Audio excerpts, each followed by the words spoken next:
level. Babbel has lessons designed for you that will get you speaking quickly and confidently. I tried learning Spanish before, but I couldn't stick with it until I found Babbel. There's no easier way to learn another language. Ahora hablamos español. He just said, now we speak Spanish. I can't wait to use our new language skills on our upcoming adventures.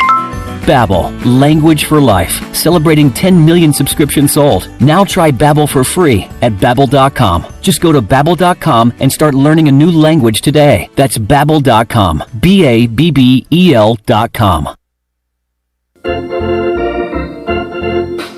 Down East Wood Ducks baseball is back. Come out Saturday, August 14th for the Welcome Mat giveaway presented by MedSource Pharmacy and the UPS store. Be sure to purchase your game tickets in advance at woodducksbaseball.com or call the Wood Ducks offices at 252-686-5164. See you at Granger Stadium for Wood Ducks baseball all season long. Go Woodies! There's no better time to drive away with a quality pre-owned car, truck, or SUV from Greenville Auto World. Greenville Auto World is your authorized rough country dealer. We specialize in lift and leveling kits along with custom wheel packages. Whether you're looking for ground clearance or enhancing the appearance of your vehicle, trust our team for your off-road experience.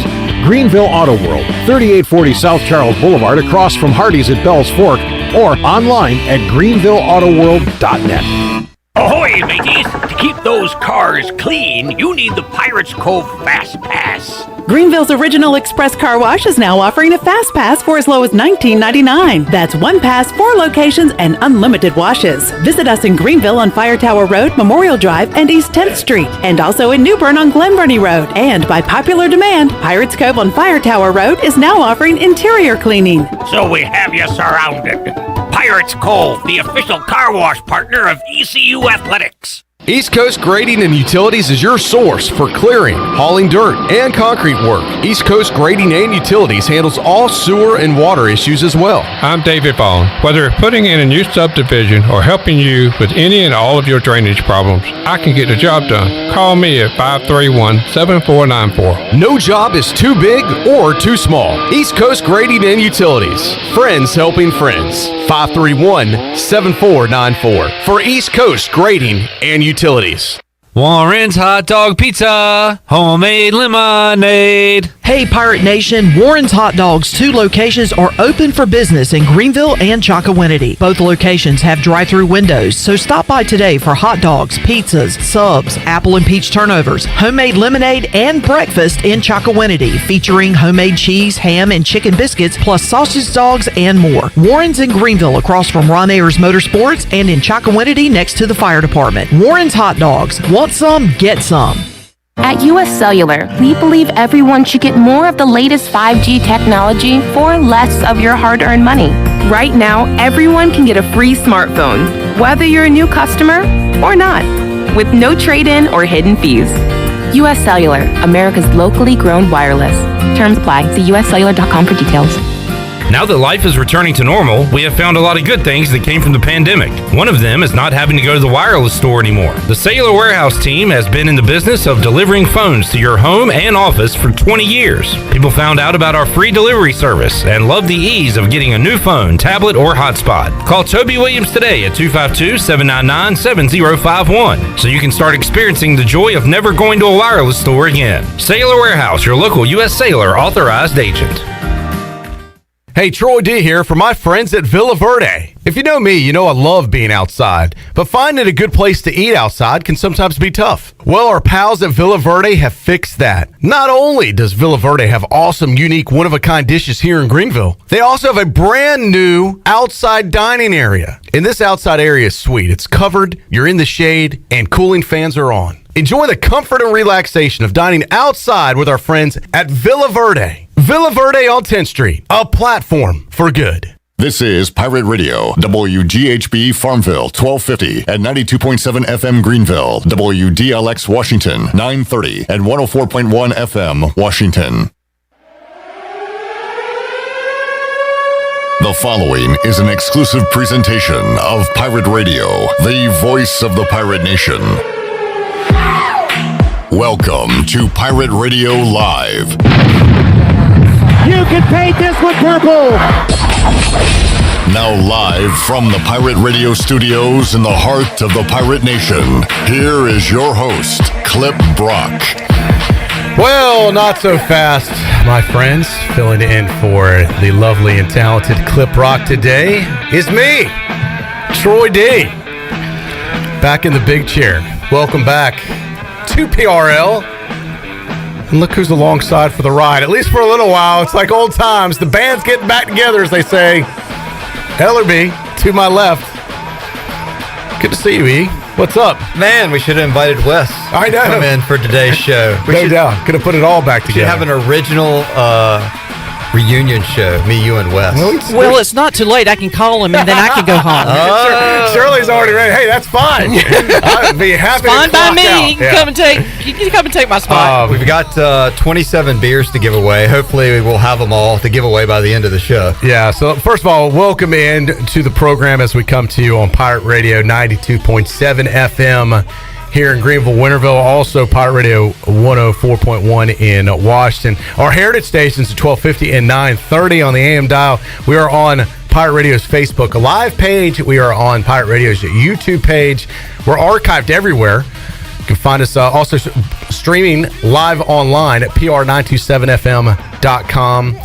And archived at just about all those places, too. So we're on Spotify now. We are on the Apple Podcast platform. So all over the place. No reason not to listen, watch, or participate. Got a great show lined up for you today, too. As I mentioned, Ellerbe's here. Will be with me in segment 1, hour 1. Coming up around 3:30 in hour 1. Brian Bailey will join me. We'll check in with Double B. In hour 2, Greenie on golf. There's a big tournament going on in Greensboro. The PGA has rolled into our state again. We'll check in with Harold Varner III, see how he's doing. With, of course, the Golf Shop radio show every Saturday here exclusively on Pirate Radio, 8 a.m. to 10 a.m. Jeff Nadu joins us in the middle part of hour 2, and then we'll check in with Steve and Igoe also. Hour 3, our old buddy David Glenn will be stopping by. DG will join us in hour 3, and we'll close out with Morgan Ahlers in hour 3. And we also, as you mentioned, Ellerbe, have a big Bud Light giveaway. And I got my notes. I got to see what exactly. It's not just Bud Light. Well, it's right here in front of us. It's a lot of stuff. It's Free Beer Friday, and we're doing it today because tomorrow Clip has produced a best of show for us. So today we're doing Free Beer Friday, brought to you by Bud Light, where you can win a 15-pack of 16-ounce Bud Light aluminum bottles, 12-pack of, now I've never even heard of this. Kolsch is one of their craft beers. Wow, okay, so that is like new to me. Yeah, it's one of the craft beers Carolina Eagle distributes. That is awesome. 12-pack of Kolsch beer, Bud Light shirt, koozies, and a large 2-topping pizza from Domino's is what we will be giving away in the third hour today. Free pizza and beer.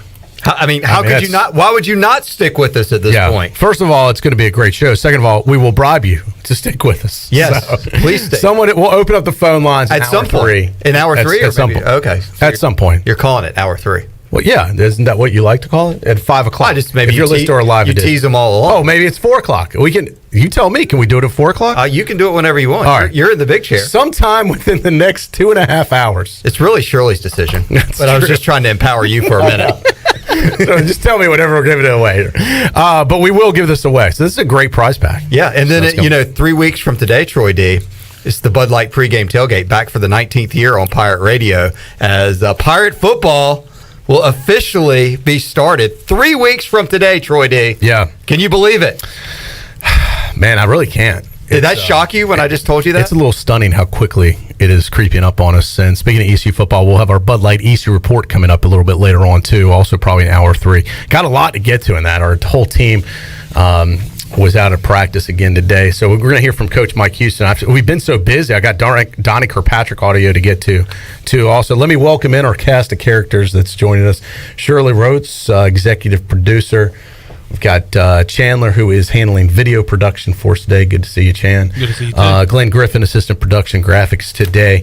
So the gang's all here. We're ready to roll. So what shocks you more, that we're 3 weeks away from the 2021 season, or that this is the 19th year that Pirate Radio is participating in covering East Carolina athletics? Honestly, and I've been here for all of it, that this is the 19th year I'm a little stunned how fast time. We're almost on next year will be 2 full decades at the end of next season. You're so good at math sometimes. And I'm like, where has life gone?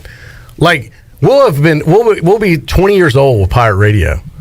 And there'll be a lot of our listeners and some students. They weren't even born when we started this thing. Yeah, we have all our new interns that are going to be starting next week. Yet I feel we still look the same. We still act the same. When you say we've been very consistent, I will say. Ellerbe definitely does. Yeah, I mean, now I look a little different, but not tremendously. You know, Shirley, would you like to comment on that? I act a little different. He has no hair, but not tremendously. He lost all of his hair. I don't think you act any different. I think we're the same people. You got to say we've been consistent. Now, listen, if you've been with us for this ride for the last 19 years, the one thing you got to say is, I think Troy D, Ellerbe, even Shirley, even Wes, everybody that's been with us from day one, those are the Fab Four right there.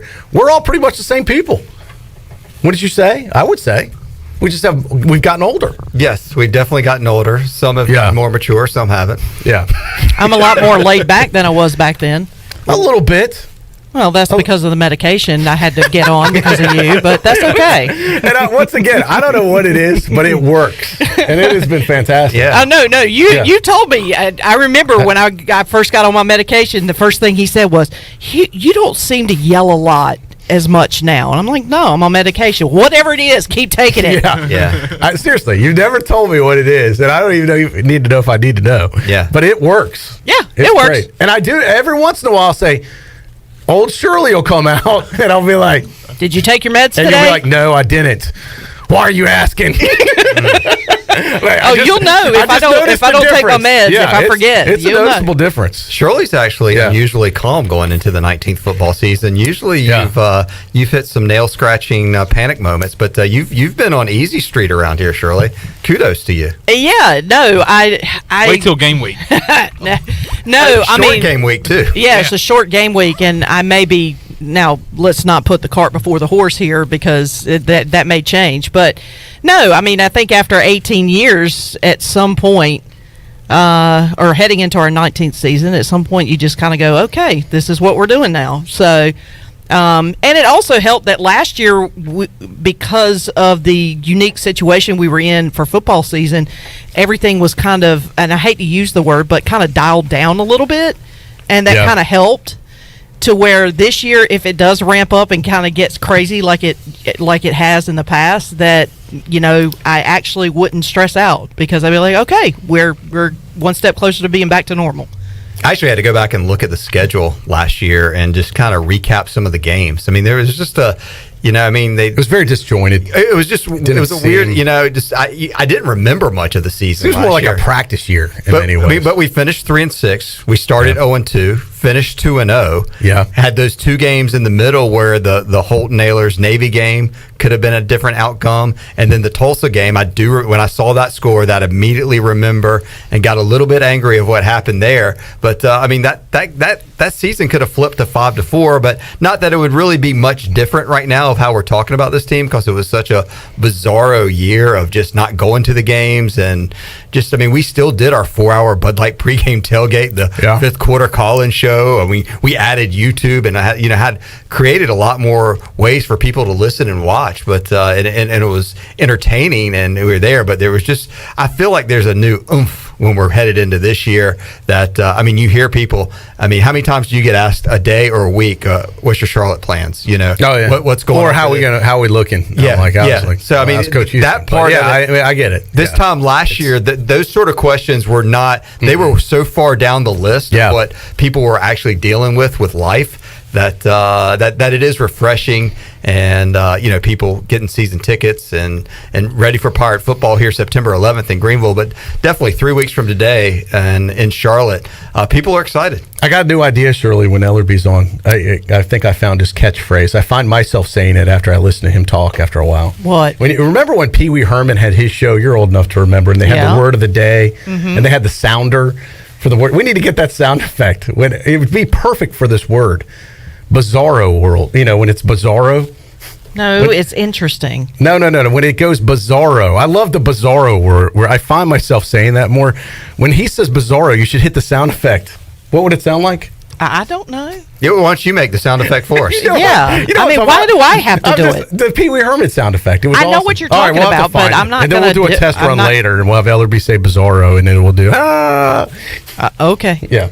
All right, just an idea. I'm having a feeling Troy watched more Pee Wee Herman than we did. Troy. Thanks for your support, Yes, Shirley. that would be correct. Go double down Chandler, on your meds. you even know who Pee Wee Herman is? I do, but it's a way long before show. my time. Yeah. Be careful. I'm glad I'm still on camera. Yeah, I watched it. I I used to watch watch it that all the show. time. Yeah, it was pretty I popular mean, I back in know the what day. you're referring to. Yeah. I just can't make the sound. He was a weird dude, but I watched it. Like, I remember going, God, this guy's strange, but I found myself watching it. Yeah, he found a niche, but unfortunately, he found a niche that he could only be Pee Wee Herman the rest of his life. I mean, No, there's no doubt. Now he did come back in that one movie and was in the Blow. In the drug movie, Oh, with yeah, Johnny that's Depp. right. He was a drug dealer in that. He did kind of a little bit reinvent himself there, but for the most part, I mean, Pee Wee Herman was Pee Wee Herman. Yeah, that's a good point. All right, yesterday, in case you missed the show, big announcement on Pirate Radio. We were very fired up, pumped up, excited about excitement time around here as we went official. Bizarro.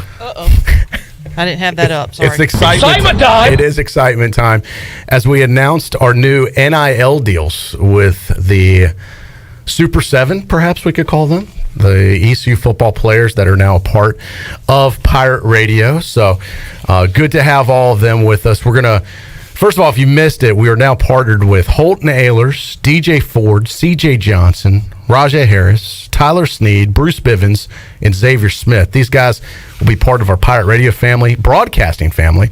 Every Monday on this program on PRL from 3 to 6, you'll hear from these guys in an extended interview exclusively on Pirate Radio. Yeah. So this is not like one time.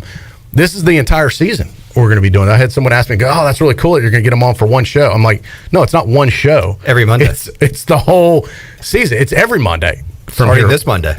Starting this coming up Monday. So we're going to hear from the guys. Yes, this Monday. Now someone's asking, where's Clip? Clip has not. We joked earlier this week. Clip's like, am I getting fired? Clip has not been fired. He's not been replaced by these 7 ECU athletes. No, Clip is actually has a summer vacation plan that he does get to go on. Yes, so he'll rejoin us next Tuesday. On Tuesday at 3 o'clock. If you miss Clip, then suck it up and deal with us for the next few days. It's only a couple days. Yeah, calm yourself. Yeah, you'll get plenty of Clip. He'll be here 3 weeks hosting a 4-hour Bud Light pregame tailgate and then the 5th quarter call-in show. So call in and love Clip on those game days this year. Yeah, so Monday will be a lot of fun talking to those guys for our debut show with them, and then we'll keep that going all football season. I think the cool thing is, as we talked about, is to kind of peel back the curtain and get to know the players a little bit more in a informal setting and kind of what they're interested in. We've talked to these guys, obviously, off the air several times, and very interested in what these guys are studying. And a couple of them already, I mean, Holton, as we know, already has a business, his T-shirt business that we did a podcast on. But some of these other guys have really big ideas outside of football. They do. So I think it's that part of it is you find it really interesting that they can do more than catch and tackle. And I think we'll try to bring to light some of their personalities and some of the things they want to do outside of football in their future. And as you know, some interesting hobbies these guys have that people may not know about. Yeah, you're like, wow, I would, they were like, oh man, I would never thought this guy was into offshore fishing. Because in this setting, you'll be able to talk more than that. I mean, you couldn't ask a question of like, hey, what do you like to do when you're not practicing with Coach Houston? And he's sitting 2 seats down or stuff like that. It's a lot more informal, laid back. I think we'll get a lot more out of them in this type of environment. And of course, we'll talk football too. We'll talk about, hey, look, what's going on with Appalachian State coming up? Who you concerned about matching up against? What do you see with their quarterback? All sorts of stuff. So it's going to be a lot of fun. It'll start this Monday. They'll be on one-on-one. They'll be on with groups sometimes. So just kind of stick with us. It's I like the term Players Lounge that they'll be coming by the studio, being on the phone. So it's going to be fun here at Pirate Radio for sure. We put out some of the behind-the-scenes content yesterday on our social media if you missed it, and it's still out there. You can go check it out. But the guys cutting liners and promos, as we call it in the business, and having fun with that. And they're all great at it. But and all these guys are tremendous D1 athletes. But I was joking with Holton. I said, no problem taking a snap behind, in front of 50,000 people, running a play, having to call an audible, smooth as ice. Gets behind one microphone, and these guys get a little nervous. It's a different skill set, you know. Well, I mean, it is. It takes a little. But no, it was fun. We just put some of the outtakes out there. Yeah, it was all good fun. But they had a good time, kind of ribbing each other. No, it was hilarious. Yeah. We put the outtakes were hilarious, but actually watching it live in person was even better. So it was cool. Now, I was going to say we have found out earlier this week that these guys are characters. They're funny. Yeah. They're cutting up, but that it kind of shows you that they're getting away from the football field and able to. They're having fun with this NIL deal. I think. And especially, I think they're all excited to be a part of the Pirate Radio family now. And but I was in here laughing at these guys. Rajee Harris actually got it flawless the first time. He did. I didn't have his mic on, and then so I had the wrong microphone on, which is of course it's not easy. You know, that was the unfortunate. You could run your mouth all day. But when it comes to getting the right microphone, that's what we call a turnover in our business. So I had the wrong. He was the first one to go, and he hit it perfect, man. It was flawless. Mm-hmm. And Cheryl's like, something's wrong. I'm not getting it clean. I was like, oh man, I had there's 4 mics in here, and I'm used to sitting where you're sitting. So I had that mic on, not this mic on. So he had to redo it. So you're thinking, but he ended up doing pretty good. Xavier Smith showed off his radio voice. Funny. He's great. Bruce Bivens almost had an injury in here with a cramp. We had our first ever studio cramp. I didn't know what happened. I thought something like he spazzed out. Yeah, like I was really worried. Like out of nowhere. But his leg just. But cramped. it was quick. But as quick as it happened, it went away. I planned it with him. I actually told him to punch you. Like he was having like a nervous reaction, but it didn't work. It was close. He had a cramp in his leg instead. But first ever studio cramp. We're working to get a team trainer on board now with the NIL deal next. So these guys are in here. We might need to get paramedics in here. You never know. But that was a lot of fun with those guys. And as I said, you can check out our social media with the outtakes there. I did some unfortunate news today. We saw this earlier, posted also on our social media. Blake Prohl, who is really getting a lot of attention with the Vikings, and they are kind of thin at wide receiver this year. What a great year to be on the Vikings if you're an up and coming receiver. Shred that Bears defense. Well, he was getting a lot of attention, and he was kind of like, hey, look, this kid's got a chance to make the team and get playing time. Unfortunately, got injured. Looks like a knee deal this year. Very unfortunate injury for Blake Prohl. I hate that for him because things were going so good. Yeah, reports it does look like it's a season-ending deal, but maybe he can rehab. Got a lot of great looks and got a lot of great vibes with the Vikings, and hopefully can stay in there with them and get 100% healthy and get his shot next year. Yeah, so we wish him all the best. I guess the positive side of it is at least he gets to stay with the team on the injured reserve list. Like they technically, I don't think can cut you when you got injured, right? Not right now, but I think at some point they might be able to release you. But if they like him and they want to be a part of the rehab process and have him back next year, then hopefully so. I don't know all the details of how that all works, but certainly tough news. But we wish him a speedy recovery and hopefully he can get back out there. Got a lot of attention, that's for sure. ECU wrapping up its 8th workout now and getting ready for the first scrimmage of the year this Saturday. So we'll be up there covering that. As we said, coming up in a little bit, we'll hear from Coach Mike Houston and Donnie Kirkpatrick. Look forward to that in our ECU report brought to you by Bud Light. HV3 hit the links. Harold Varner in the Wyndham going on in Greensboro. We have some friends that are on location there. Hopefully, have you seen the latest, Chandler? I forgot to check before we went on the air where the leaderboard, how he finished. Last time I checked, he was 3 under, and that was tied for 23rd, I believe. Let me check and let's refresh the page here. Let's see where he's at. He should be done by now. It looks like he's still at -3. The leader is at -8. Russell Hindley at the lead, 2-stroke lead. In the hunt, respectable. And, and you got to figure Harold's going to have a lot of Pirate fans up there, absolutely. In the state. And I know a ton of Pirates that live in Greensboro that were going to this thing. So I think Harold might be the most likable person on the PGA Tour. Right now, I would like. Yeah. I'm obviously very biased because he's an East Carolina guy, but it just seems like all the media you read about him. Yeah, Mickelson's pretty. People like Mickelson. No, but you got people that. Mickelson's at a different level because he's won, and achieved so much. But I just think in general, I just would find it hard to believe that someone could say something negative about Harold Varner. Well, Harold just strikes you, and if you've talked to him, and we've had a chance to, he's just like a normal guy. that is just doing, playing professional golf. Mm-hmm. But he's like, he hasn't let it go to his head. And every time I've talked to him, he's been awesome. I know. I just keep and he's waiting. just a nice guy. I'll wait for that one Sunday when he's the one at the end. Oh, it'd be great. Wearing purple. That's going to be outstanding. I love how that's his thing, too, on Sundays. He always wears purple. That's the other Sunday. thing. That's pretty really cool, too. He hadn't forgotten where his roots are. Correct. He still supports the program. He comes back to ECU when he can. Loves the Pirates. Mm-hmm. Loves the support in the program, whether it's baseball, football, basketball, or any other sport. Always very supportive. If he can't be here, he promotes them online on his social media. I mean, he does a great job with that. Great ambassador. Yeah. Great ambassador for East Carolina. No doubt about it. What else you got going on, Ellerbe? Oh, man, we're just, it's just getting ready for this ECU football season coming up. A lot of excitement with Pirate Radio. Lots of new stuff. I mean, me and you hadn't been on the air, but I mean, we are part of a new business now, University Sportswear, where we do custom screen printing, T-shirts, hoodies, promotional items, apparel. So there's a lot of fun things. We've got some cool merchandise we're getting ready to roll out here at Pirate Radio very soon.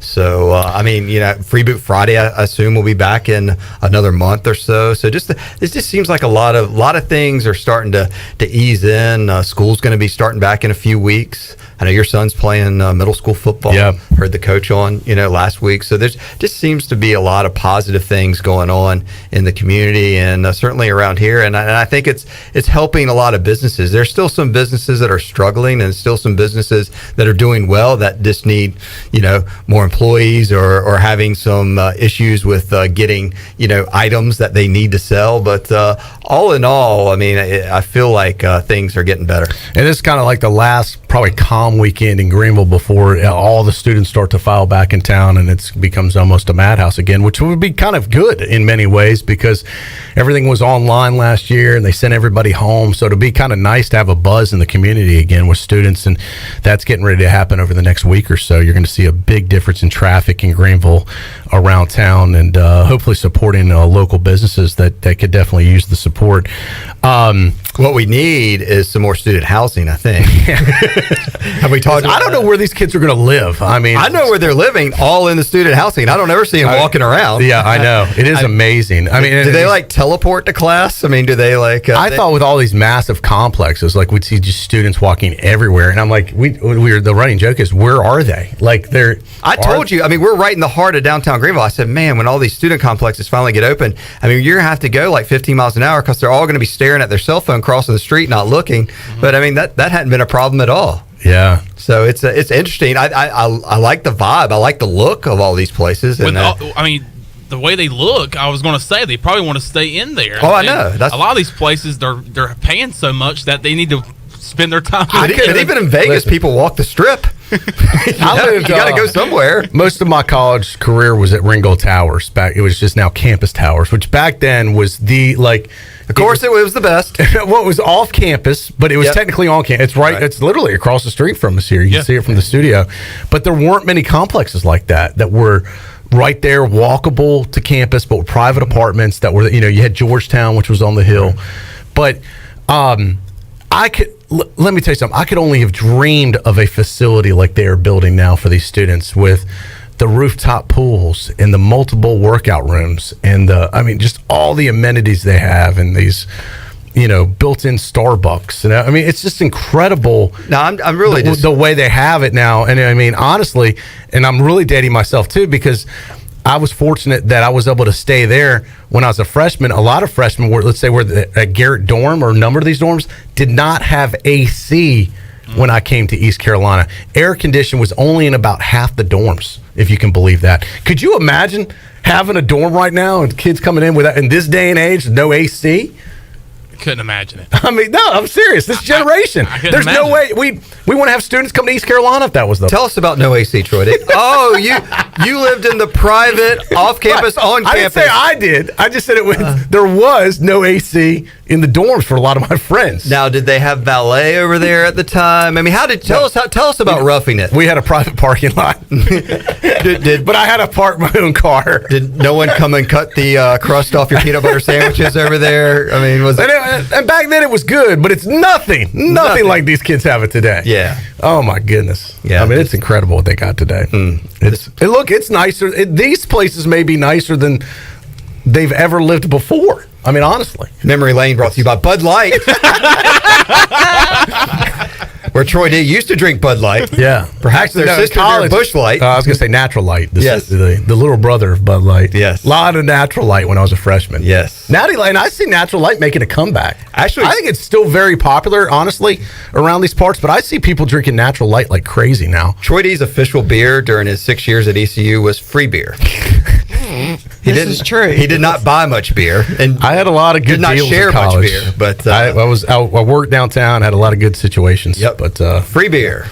Thanks to my friends at the Attic and the Elbow, which I had partnerships with and worked at. Absolutely, it was very good. Yeah, you didn't know how good you had it back then, Ellerbe. Yes. It's all good. It's all good. That's why where do you were saying where do they go? I think these places are like their own entertainment venues in many ways. Absolutely, they don't have to go anywhere. They just stay in these apartment complexes. Kids these days, yeah, we haven't changed a bit.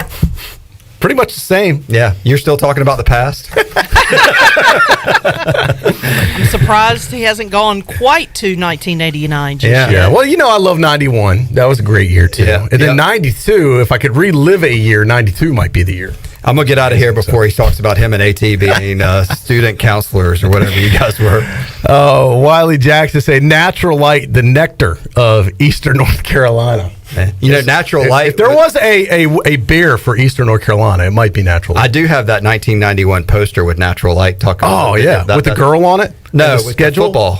I don't know if there's a girl on it. I think it was the beer can and a football. Okay. I've got one. I think it's a schedule with a girl in the swimsuit on. Oh, wow. Is that your girlfriend? No, but young Troy D could have only wished. Yeah. Jenny weighing in from Greensboro says, Harold Varner said hi to me today. He is so nice. I heard that the only thing you have to do is like yell ECU or Go Pirates, and he'll acknowledge Yeah. it. That was my Jenny impersonation right there, reading her comment. I thought you were hoping Harold Varner said hi to you. He was so nice to me today. Yes. So, okay. That's awesome, Jenny. I'm sure she got a picture too. Yes. Great videos and pictures from her today. I think we have them on our social media accounts. Yeah. Very cool. Yep. So we'll check that out online. We will take a timeout. Are you staying, or do you have to go? I got to bounce. I've got I got a meeting to go to. He's a busy man, Troy. You got Brian Bailey coming up, and we really haven't talked much about our new venture, University Sportswear. That is something we're really proud of. We just did, not that we can't do smaller runs for folks, but we just did this for a client this week. 5,000 shirts for one client. So if you have needs, especially if you've got a bigger organization, whether it's industrial, church, land, anything, group, we can. There is no limit to how many shirts we can do for you guys. Yeah, check us out, University Sportswear, ENC.com. Look forward to hearing Brian Bailey and all your other big guests coming up later in this program. But I'll be back Monday when the athletes are here as well. So we'll pick up where we left off and maybe give away some more good stuff and talk ECU football. We're going to kick off Monday, 3 o'clock, with Holt Nailers and DJ Ford in studio with us. So that'll be a lot of fun. So we'll once again start our athletes on Monday in the Players Lounge with us here on Pirate Radio. Be sure to ask DG about the NIL deals he's heard about. It's on my list. What cool things he's heard and what he would like to do if he was an NIL athlete right now. Absolutely. All right, we'll take a time out. This is PRL, Pirate Radio Live. Troy D sitting in for Clip Brock today. Don't go anywhere. We roll on right after this.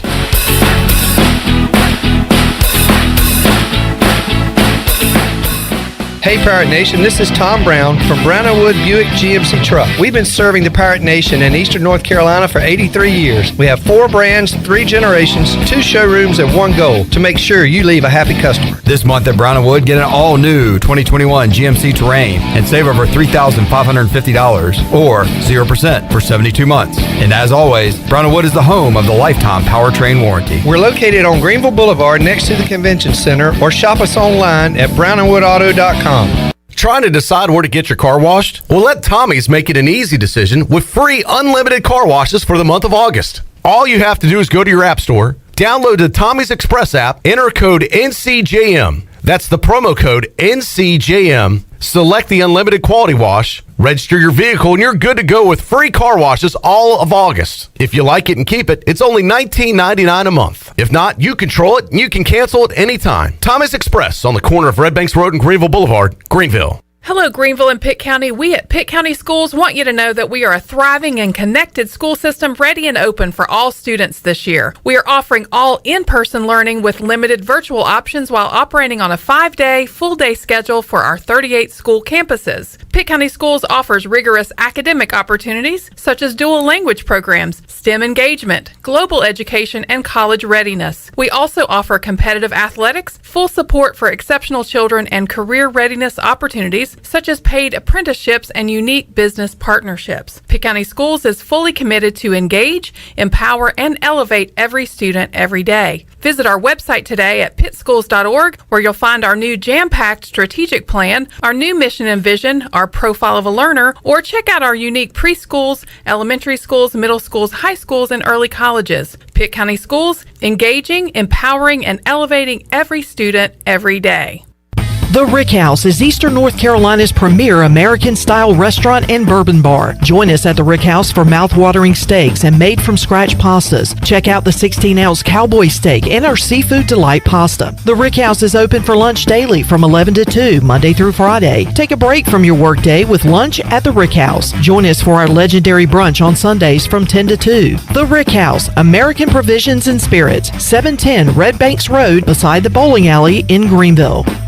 Hi, I'm Annalie Newhoff. And I'm Rob Campbell. And we are with CopyPro. We have been locally owned and operated here in Eastern North Carolina for almost 50 years. CopyPro is the leader in office technology. Does your business struggle with keeping printing costs low or producing professional documents? Here at CopyPro, total customer satisfaction is our #1 priority. We have a variety of solutions to help reduce your printing expenses and make your business more productive. Call us today at 1-800-682-6558 or online at copypro.net. CopyPro, we are the professional office systems people.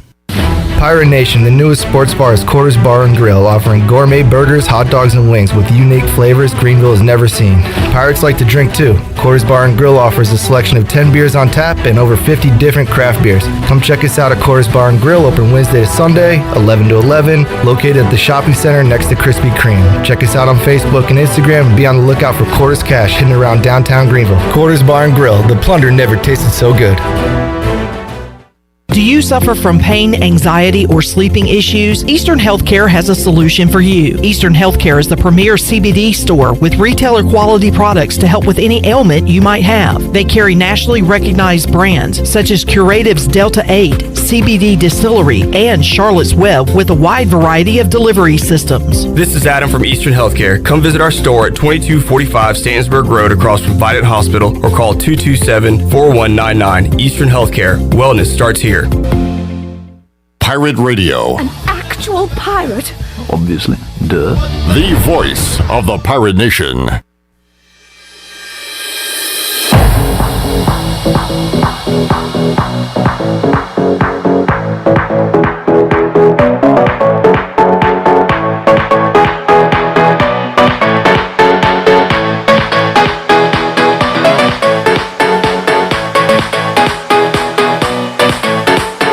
You're listening to Hour 1 of Pirate Radio Live. Do you need custom t-shirts, apparel, or promotional items for your business, organization, or event? Keep it local. Print it local with University Sportswear. Contact them today at universitysportswearenc.com. Now, back to the show. Welcome back. Domino's of Greenville has 3 locations to take care of you. Take advantage of the week-long carry-out deal of all 3 topping pizzas for only $7.99.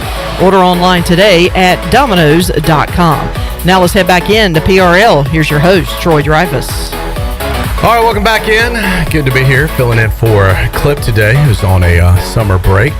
Be back with us next week as we are efforting to hook up with Brian Bailey. I sent him a message, Shirley, so he could be tied up, but hopefully we'll hook up with him. We had him scheduled at the second half of Hour 1, so he'll call us when he calls us, I guess. Okay, so he'll call me. I don't have to call him. I mean, I've sent him a message and called him, so okay, all right. Maybe he's got a situation. Okay, that's all right. Gives me a chance to. The founder of the Big Carolina. He's a busy man. By the way, I talked to a coach in the conference yesterday that I'm not going to name. I said, "What do you think of the new name?" He goes, "I don't like it. I think it stinks." He didn't like it. I said, "What do you think about like Big Coastal? That would have been better." He didn't like Big Carolina. He didn't want Carolina in the name. This was a coach that I taught. Did not express my opinion. I have no personal opinion. I asked him. I don't know why. What was wrong with the name or what it was? It was already taken. Yeah, Name's taken. Here's Ellerbe had a good idea. Whoever wins the conference this year then gets to name it. I think it should be the Big Bailey. The Big Bailey Conference. I like that better than the Big Carolina. I like Big Coastal. Tell Bailey that when he comes on the line. Big Coastal Conference, the BCC. I'm going to tell It's still him. the BCC. Where the hell is he? Good question. That's a great question. Gives me a chance to. Your name stinks, Bailey. Crack open an ice cold, refreshing Celsius. Have you been onto this? So a friend of mine put me onto these. And he's kind of a workout fiend, and I'm trying to get rocked up a little bit, you know. Troy Dreyfus is rocked up. Look, I would love for Coach Houston, like a few months from now, going, damn, that Troy D, he is rocked up. Like, I'll know I've arrived if I can get that. But anyway, he put me onto these. These are kind of interesting drinks. Usually you can only get them in 4-packs. I was at Clean Eats today eating with my buddy Scott Muller, and he sells them individually. He's got like all the flavors. So like I could just get one and try and see before I go get a 4 or 8-pack of them. Because they're kind of expensive, man. I bought one before my workout today. Is it like an energy drink? Yeah, it's like a healthy energy, natural caffeine drink. Accelerates metabolism and burns body fat. Wow. I need to get on that. I went and got one. So you're saying if I drink enough of that, not only will I be hyper, I'll be skinny. Well, I'm not saying that. I'm saying you'll definitely be hyper. I think it has a lot gets you hyper. Has a lot of caffeine, no sugar, it's gluten free. What are the carbs on that? Do you know? That's a good question. I hadn't even looked at that. I'm watching Are my there carbs carbs. in a drink like this? What are you on? Some diet? Low carb. I did it last year. Lost like 40 pounds. Oh wow. Yeah. They don't list carbs on the little thing like that. So I don't know. That's a good question. Look for carbohydrates. Well, if it's gluten free, there's probably no carbs in it, or I don't know. Anyway, so this one I went with a. This is the cucumber lime flavor. Usually I'm an orange guy. I like the orange drink. I'm a mango guy. This is kind of going. I said, you know what? This sounds refreshing. I'll go a little cucumber lime. Have it during the show. Give me a little pep up, in case I need it. So anyway, that's just my tidbit right there. That's my new drink. Nice. Celsius. Shirley, you should try. If I get one, would you try it? I would try it. All right. I'll get you one. But it's like what? Like a sparkling water kind of thing? Yeah, it's not water. It's more like a energy drink. Like it has a little boost kick to it. Like it tastes better than sparkling water. I've been off of caffeine for quite some time. Oh, yeah. You're probably not going to like this. Lyndall says, I'm with Troy, Big Coastal. I don't care. As a Farmville Central grad, I don't care. Because I'm not in the conference. All right. $5 says that's Bailey. Talked to new Farmville Central coach earlier this week, Ron Cook, former Virginia Tech Hokie. Played against the Pirates in 2000 when they beat down David Garrard and Steve Logan on that Thursday night, that dreadful Thursday night. Yeah. Thanks for the memories. All right. You owe me $5? No, I didn't take you up on the bet. Come on. Nope. No, I'm not giving you $5 anyway. You owe me $5. Let's go to the Fixed Dead Sea live line. Brian Bailey is joining us from Parts Unknown today. What's up, Double B? What's going on? Anything good? Oh, we were just talking about you. All I hear about this week is Brian Bailey named a conference. Brian Bailey named a conference. And Brian Bailey could have named that conference the Big Coastal, which I thought was a great name, which you also came up with. I talked to... the Coastal's already being used, though. Oh, it is? Okay. All right. I talked to a high school coach yesterday that I'm not going to mention, and I said, what do you think of the big name Big Carolina? He goes, it stinks. I don't like it. Yeah. That coach don't matter no way. Oh, be careful now. He might be a friend of yours. Chandler said we should call it the Big Bailey Conference, the BBC. Y'all tell me they like it, and they probably all behind there like, I hate it. But I didn't twist their arms. Yeah. I just thought it was better. Was it still up for discussion, or like they had to come up with a name right then, or what's the deal? Well, the ADs were meeting, and the deal was that they were going to be the Big East 3A, 4A, but the Big East was already taken by a 2A, 3A league. So they couldn't be the Big East because they also have 3A teams, and the other Big East had 2As and 3As. So they had to come up with something different. And so I was joking with them about, let's think of this thing out. Let's get a real good name for this conference, because this is a great conference. great teams in it. And so they were talking. So I was interviewing coaches. I walked back in and I said, "What you guys come up with?" And they go, "We're just going to stick with Eastern Carolina 3A4A." I was like, "Come on, man, we can do better than that, can't we?" So I started laughing, joking with them, and then we came up with the Big Carolina 3A4A, which I'm not saying it's the greatest name in the world. I thought it was better than the Eastern Carolina 3A4A. Yeah. So high school football starts a week from Friday, right? Yeah, week from Friday. Most teams, a lot of teams had scrimmages yesterday. They're allowed to do a couple of different things. So a lot of teams would scrimmage on Wednesday, and then they'll go to a jamboree type setting. I think Beaufort County had a little jamboree last night as well.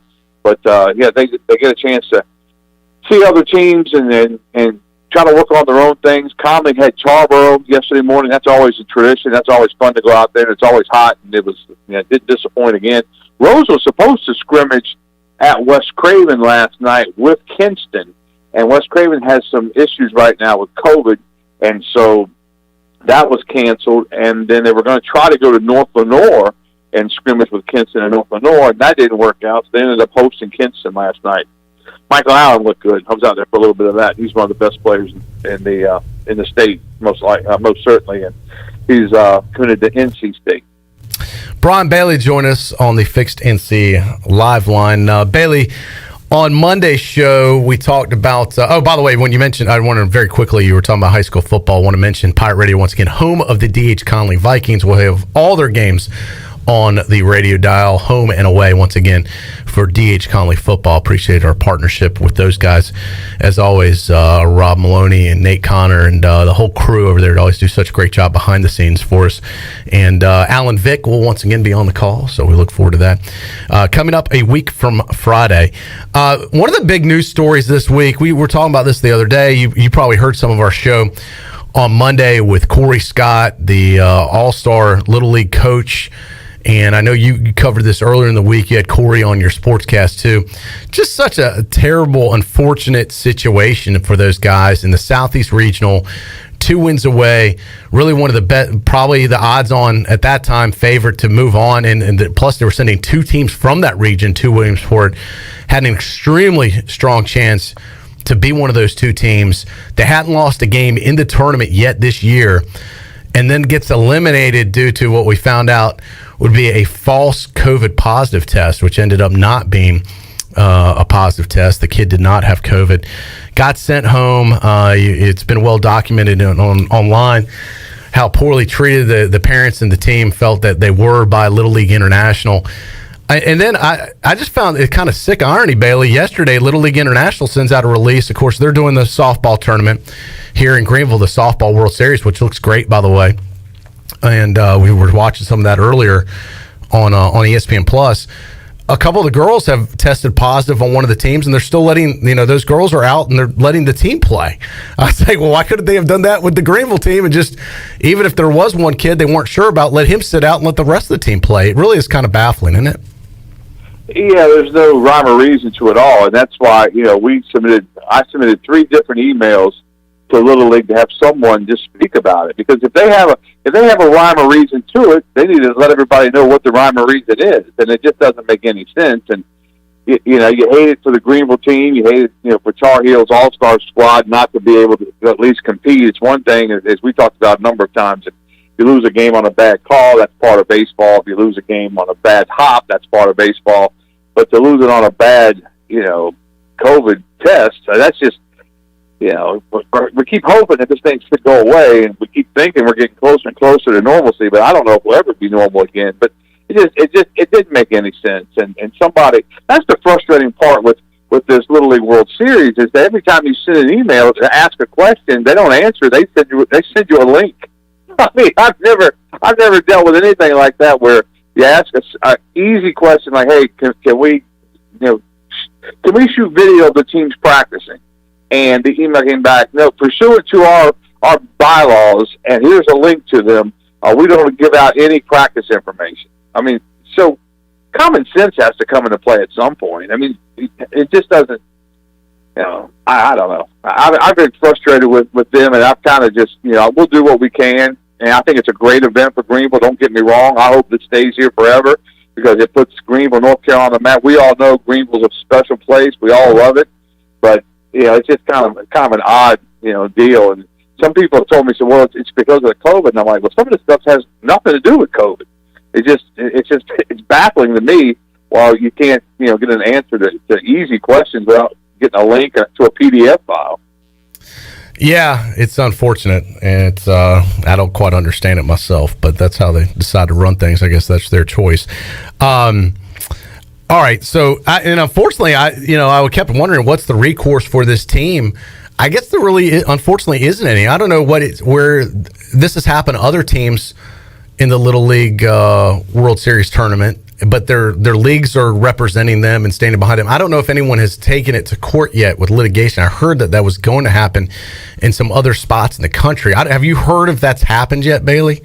No, I haven't. The closest I've seen to that was the scathing letter that the parents sent the Little League, which just spelled it all out, and it was pretty intense. I mean, it was something that to read and to understand how they feel. I think that was the worst part about it, because as soon as they had the COVID, it's like they panicked and said, "Hey, you got to get out. You're gone. You're out." And it's like Corey said, nobody at the Little League has called and checked on them, checked on the kid who had 3 negative tests after that. So, yeah, it's a black eye for sure for Little League, and I think that they could have handled things a lot better.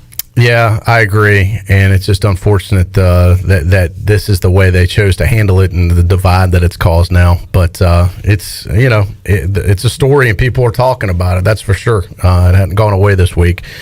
That's one thing. How about on a different note, Bailey? Did you watch Hard Knocks by any chance? Oh yeah, I checked out Hard Knocks out. What'd you think? I saw the last 30 minutes of it. What was your take? The first 30 minutes were better than the last 30 minutes, but it's kind of, I think the whole Hard Knocks deal over the years, I used to watch it every year, no matter what team it was, I'd always watch it. And then it kind of got old to me a little bit, and I got to the point where I'd watch it if it was on. If I had nothing else to do, I'd turn it on. But with the Cowboys, obviously I wanted to see it, and I thought it was okay. I mean, I didn't think it was great, but it was, it had its little cutesy moments with things, and I really liked Dak Prescott's attitude when they took him out because of his strained shoulder, that he really wanted to get in there. I think that's the kind of quarterback that he is, and hopefully he's not injured again with that big contract of his. But it was all right. Will it be more entertaining in future episodes, you think?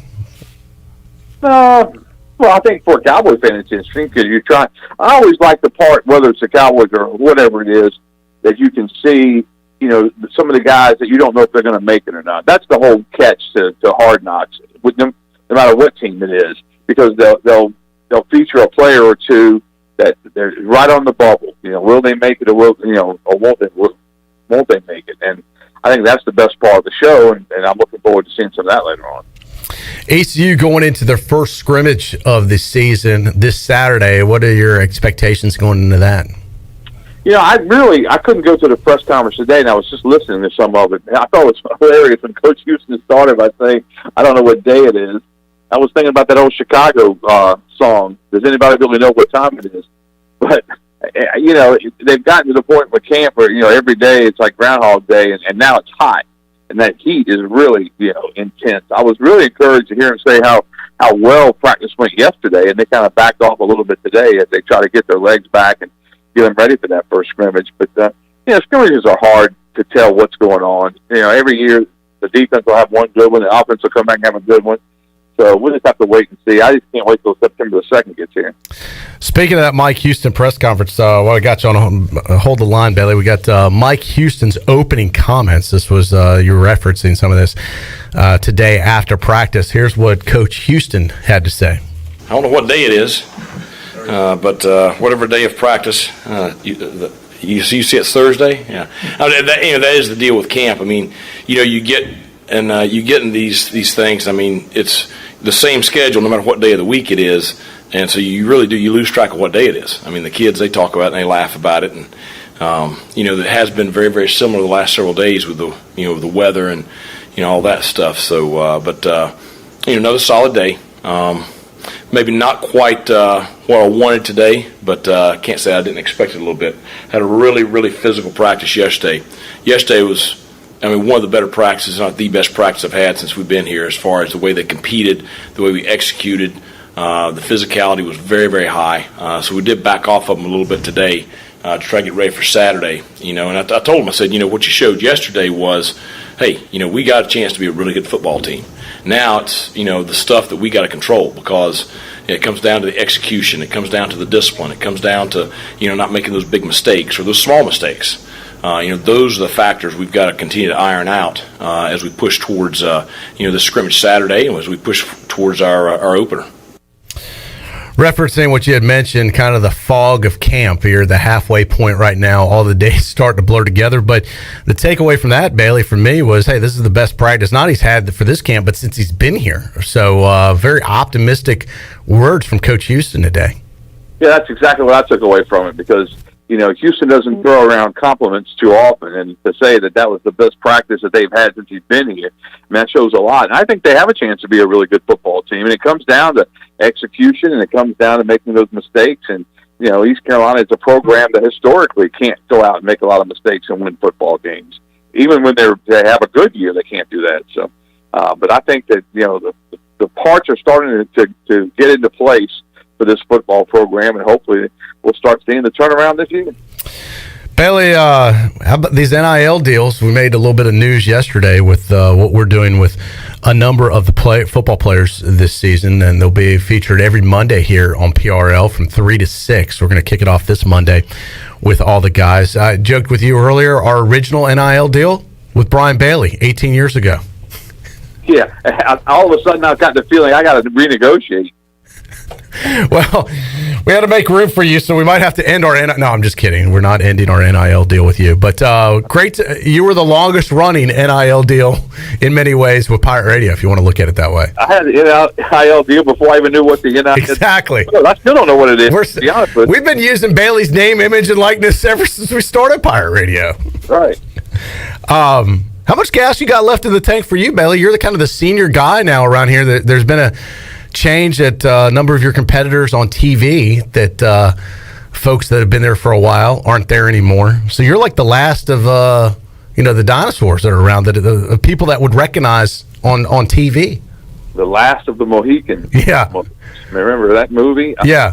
I was going to say that, and I was afraid if I say, is that politically incorrect nowadays? You're so worried about what you can say, can't say. We saw that movie when I was a kid, so that's why I thought maybe we can go ahead and say that. Yeah. It's a different industry now, and I've been lucky enough that I've been able to adapt so far. My goal is to work until I'm 72, so I'm 59. So I got plenty of gas left, hopefully, and but they're going to kick me out of here one of these days. So I'll be trying to sign another deal with Pirate Radio probably at some point. Can we do when that day ends? I remember the party we had for the anchor Alan Hoffman. Yeah. I was there, but you guys kind of had it for him, I guess. Channel 9 did. We need to do a big celebration when you kind of hang it up. I would like to do a roast. Yeah. Can we do a Brian Bailey roast? I think we should do something like that and have a nice dinner and sell tickets and give all the proceeds to a great cause like the Exceptional Baseball League or Special Olympics. I think we give it to whatever it's your deal, so we give it to whatever organization or organizations you choose. But that would be a lot of fun. The Brian Bailey Scholarship Fund. But no, one of those great causes. That'd be the Brian Bailey roast. We'll wait till you're ready to retire. That way, if too much information comes out, you're retiring anyway, and won't matter. Yeah. You know how those things can get sideways sometimes, Bailey. We hope we can wait a while for that. Yeah. Plus, it'll give us more time to get good material. Yeah. We've got plenty, I'm sure. I was gonna say we got a truckload of material already, but it could always use more. Well, that's true. Any good Brian Bailey stories lately? We got to get back together with a press box show. Usually we have one or two of those from the summer. Anything happen on the vacation down at where were you? Barbados or somewhere? We were in St. Martin. St. Martin. Yeah, we had a good time. I did have one story I thought about you. I knew it. We went to this beach. I believe it was on the French side of St. Martin. So we go to this beach and we're going to eat lunch there. So we're sitting around and people are on the beach and they're in the water. The water's beautiful. Obviously, people are on the beach. all of a sudden, I hear somebody yelling and a little scuffle, and I look up, and everybody's running out of the water. And somebody says, there's a shark. I said, there's not a shark in there. And here comes this shark swimming right through the water. I was like, holy, that's a shark right there in that water. I got a great piece of video of it. And then, so we go back to eating, and I'm looking around thinking, well, nobody's going to get in that water. Sure enough, everybody starts going back in the water. I was like, man, this is crazy. So then I was like, what am I going to do? So I said, well, I might be a steak dinner for shark, but I'm going to get back in the water too. So we all got back in the water. It was kind of fun. It's kind of clear water there too, so you can kind of see a lot of the stuff, right? You can see it. You can see it. Yeah. The weird part was I was in there snorkeling. Every once in a while, you see like a dark, like the clouds above you, and when you're snorkeling, you see this dark area. You're like, uh-oh, but then it wasn't a shark. So. Wow, I'm not like you elite types that get to go vacation St. Martin. That's pretty awesome. That's pretty special right there. And that's in the Melissa Bailey Scholarship. Bailey and the 1%ers up there, well, over at St. Martin. I don't have a place at the beach. So you get to go to nice places, B. That's awesome. I've never been there. It looks cool. So it's like it's two countries, right? Depending on what side you're on. Yeah, one side is the Dutch side, one side's the French side. It was fun. Which side do you like better? I guess we stay on the Dutch side, so I guess that's where the resort right there is by the airport. The reason we wanted to go, it was Bella's 18th birthday, and she really loved it the last time. You're right there by the airport. The planes fly right. You're so close to the planes, it's crazy. Oh yeah, I've seen that. We would sit there for hours and just watch the planes come in. And there's no drinking age in a country like that, right? Or it's like 16 or something. It's 18. 18. So she turned 18. So what drinks did she get? She would get. Well, the funny part about that, she would get a mango smoothie, and usually we would tell them, just a virgin mango smoothie. But sometimes she'd go there and order it herself, and a couple of times I'm not sure what she ended up with. She'd let her have a good time, Bailey. It's her birthday. She's a legal age limit in that country. Happy birthday! Yeah, she had a good time. All right, sounds good. We'll hook up with you again next week, and we'll have to get a press box back together. We got to get Meador in here, you in here, Billy Weaver. If we can pull him away from this beach breakfast. I think he's getting ready to pull away from us. Yeah. And announced on social media there, he's getting ready to stop for the winter. Did you get down there for a bagel yet? I have not. I've been to St. Martin. He doesn't hang out with the lowlifes down at Salter Path. He's in St. Martin. That's funny. All right, good stuff, B. Have a good weekend. We'll talk with you again next week. Sounds good. John Gilbert is one of my guests for Monday's show. For Brian. Good point. I want to mention you're back to your regular time Monday at noon live. Monday at noon live on all platforms of Pirate Radio. So we'll have that all on our video platforms, our audio platforms, and our streaming platforms. And then it'll be encored on Pirate Radio at 6 p.m. Monday. So Monday. You kicked it off this week. Had a great show with all the high school guys. But we did it Tuesday to accommodate their media day, which was going on at noon at Parker's. It's like the big Carolina 384A, so it may have been one of them that has flipped on me. But how about this? I got a better name for you, and you could have done it right then. The Big Barbecue Conference. That does make sense. Yeah. Y'all were having the media day at Parker's Barbecue. Yeah, that would have been good. Bet you Billy would have loved that. The BBC, Big Barbecue Conference. Let's see. That would get a lot of buzz. The big Carolina 384. All right, B. Have a good one, man. Sounds good. Take care. All right. Talk to you soon. Brian Bailey from Channel 9 checking in with us. Remember, Brian Bailey Show back at it this Monday coming up at noon, encored at 6 p.m. What a we got a lot going on Monday, guys. We got Brian Bailey coming in here at noon with the AD, John Gilbert. I'll be filling in again for Clip on Monday, so I'm going to have all the players join us during those 3 hours. So I'm still working on the final schedule, but I've got go ahead and spill the beans. I'm going to open with Holton, and DJ Ford is the plan in the 3 o'clock hour. Then we're going to also hear from CJ Johnson, Rajay Harris, Tyler Snead, Bruce Bivens, Xavier Smith. We're going to have all those guys on Monday's PRL. That's going to be a lot of fun. A little mixture of both offense and defense. Yeah, it's a good blend of everybody. It really is, of the playmakers on both sides. Mm-hmm. Look forward to hearing from those guys for the first time, at least here on Pirate Radio, in this new NIL world we're living in. Speaking of which, we're going to talk to David Glenn coming up in hour 3 today. I'd like to get his perspective, and what type of deals other schools and other players, athletes are getting. I'm reading stories about this nationwide. It's getting a lot of buzz. Different obviously bigger schools, bigger money, different things. But it's a whole new world out there for these college athletes. Yeah, as a matter of fact, I was just looking. I'm trying to find the tweet right now. Here it is. Brett McMurphy just tweeted out about 15 minutes ago. 36 BYU walk-ons have entered into agreements with a manufacturer of a healthy protein bar and will receive a payment that is equivalent to the cost of tuition. So that's how they're doing their NILs. And that's to have a walk-on. Yeah, these are 36 walk-ons. So basically these are non-scholarship players, but they sign an NIL agreement, and it's going to be basically the equivalent of how much it costs to go to BYU. Huh. Interesting. So that's 36 of them. And so that's a that's lot of money. positive, because I think going into this, a lot of people were like, well, what about the no-names? What about the non-scholarship athletes? And I think that's a good example of how to distribute. Yeah, I don't know if that's going to be going on everywhere, obviously. But that is an interesting way of doing it. Yeah. All right, we'll take a timeout. That's going to wrap up hour 1. Going into hour 2 here on PRL. Going to hear from Greenie on the world of golf. We'll get an update at the Wyndham, what's going on there. I bet you he might be there. We'll have to find out. Maybe. Jeff Nadu going to be checking in with us. Stephen Igoe coming up all in hour 2. Hour 3, David Glenn, Morgan Ahlers. Also a free beer giveaway coming up. Our ECU report. We'll hear from Coach Houston and Coach Donnie Kirkpatrick. There is a lot more to go as we have just wrapped up hour 1 of PRL. Don't go anywhere. 2 more hours coming your way right after this.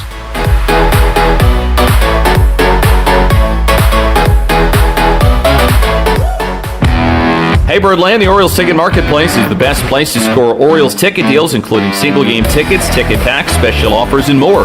The Orioles Ticket Marketplace is the fastest, easiest, and most affordable way for you to purchase tickets. By using the Orioles Ticket Marketplace, you can beat the lines at the box office.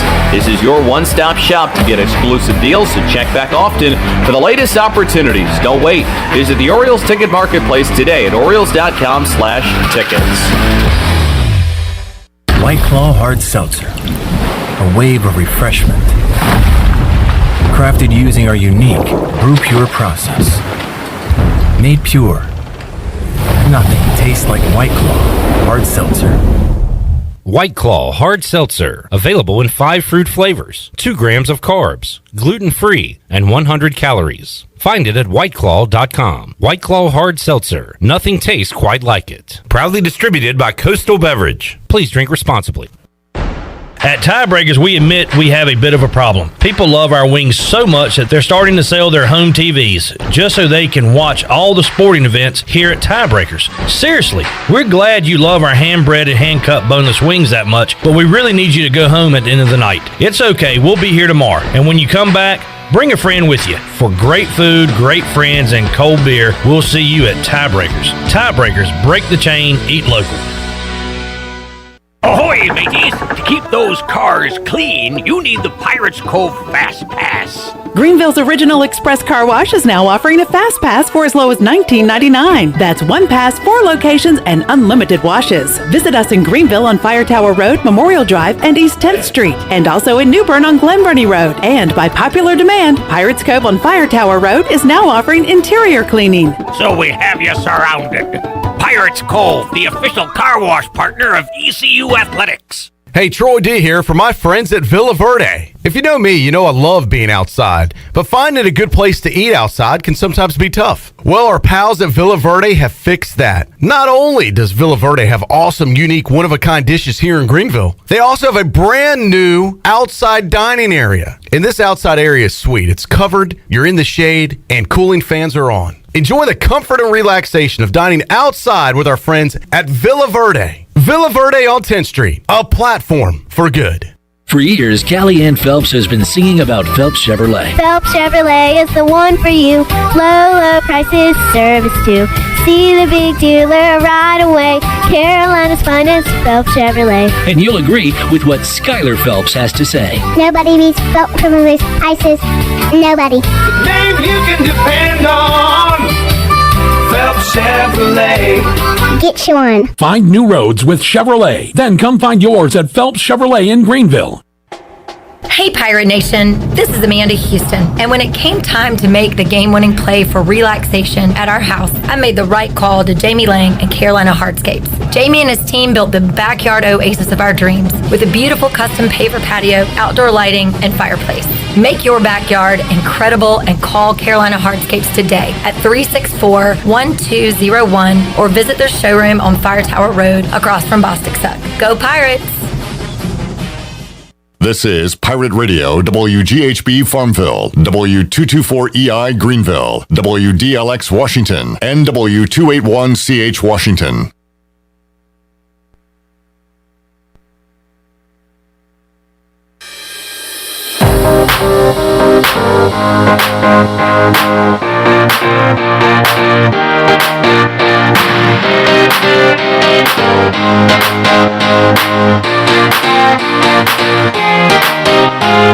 You're listening to Hour 2 of Pirate Radio Live. This hour is brought to you by University PC Care, your local tech support experts for all your business needs. Let University PC Care take care of it so you can take care of business. Visit universitypccare.com to learn more today. Now, back to the show.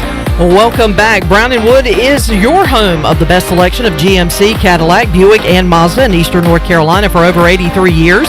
Shop their entire inventory online at brownandwoodauto.com or visit them at their location on Greenville Boulevard.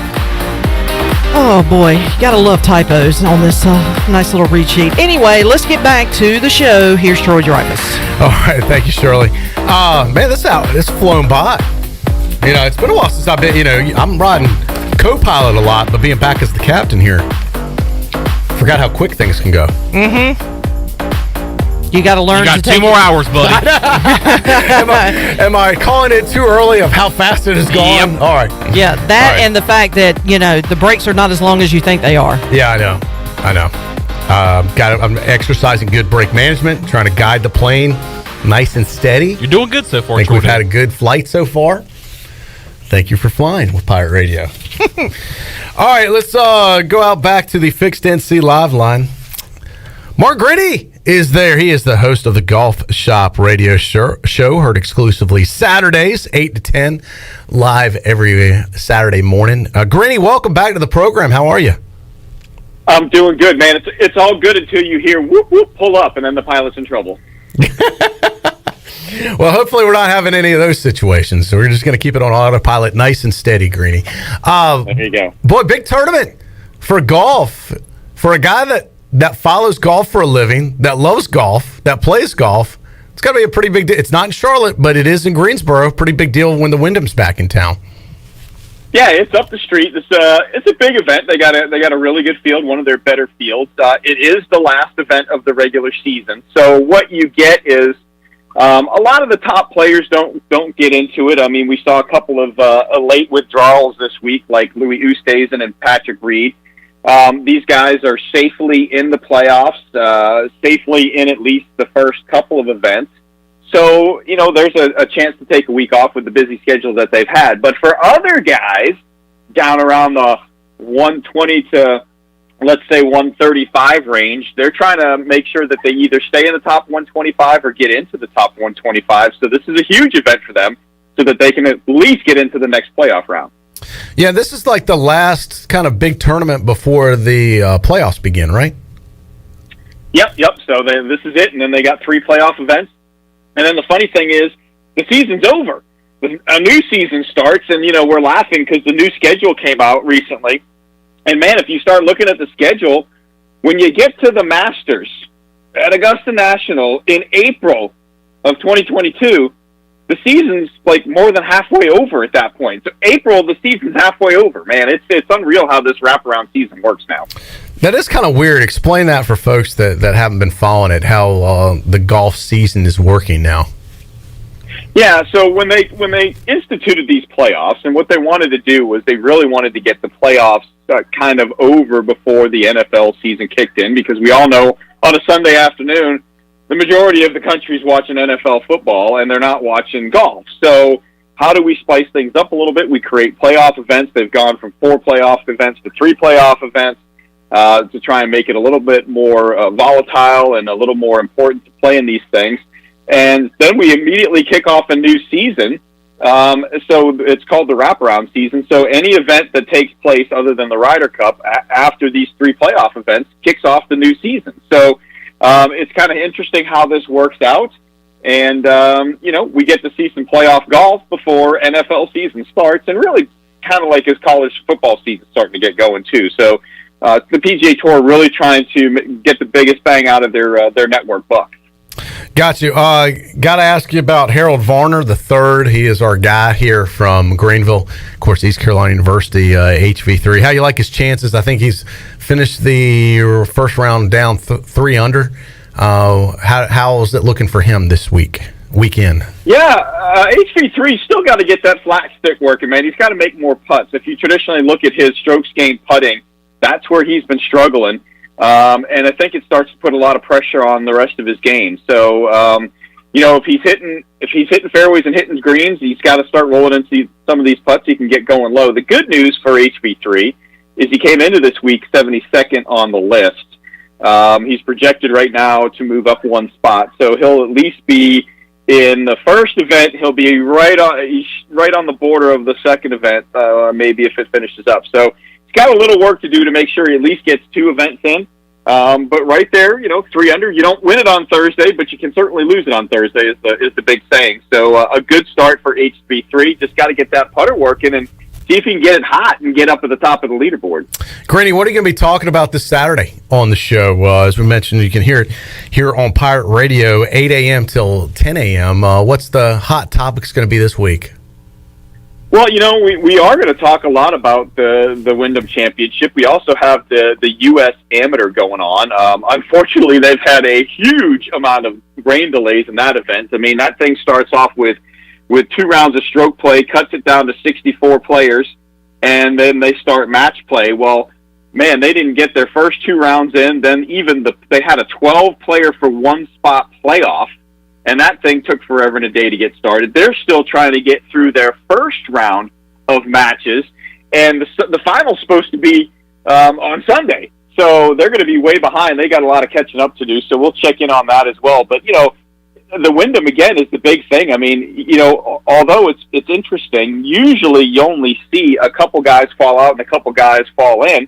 And if you look at just even, as we're kind of maybe getting towards the 2/3 of the way done of round 1, as the projected standings look right now, there's only 2 guys getting punted out and 2 guys getting punted in. So it's going to be interesting to see how this kind of thing plays out. I mean, you got big names like Adam Scott, Matt Kuchar, and Ricky Fowler. All vying. Ricky Fowler started at 130. He's even par through 11 holes today. Puts him 133rd. He's on the outside looking in. He's got to get going. So we'll pay a lot of attention to that. Mark, good stuff. Appreciate your partnership as always. Look forward to hearing you guys and the crew with the Golf Shop Radio Show, 8 a.m. to 10 a.m. here on Pirate Radio. And thanks for checking in with us as always. And we'll talk with you again next week.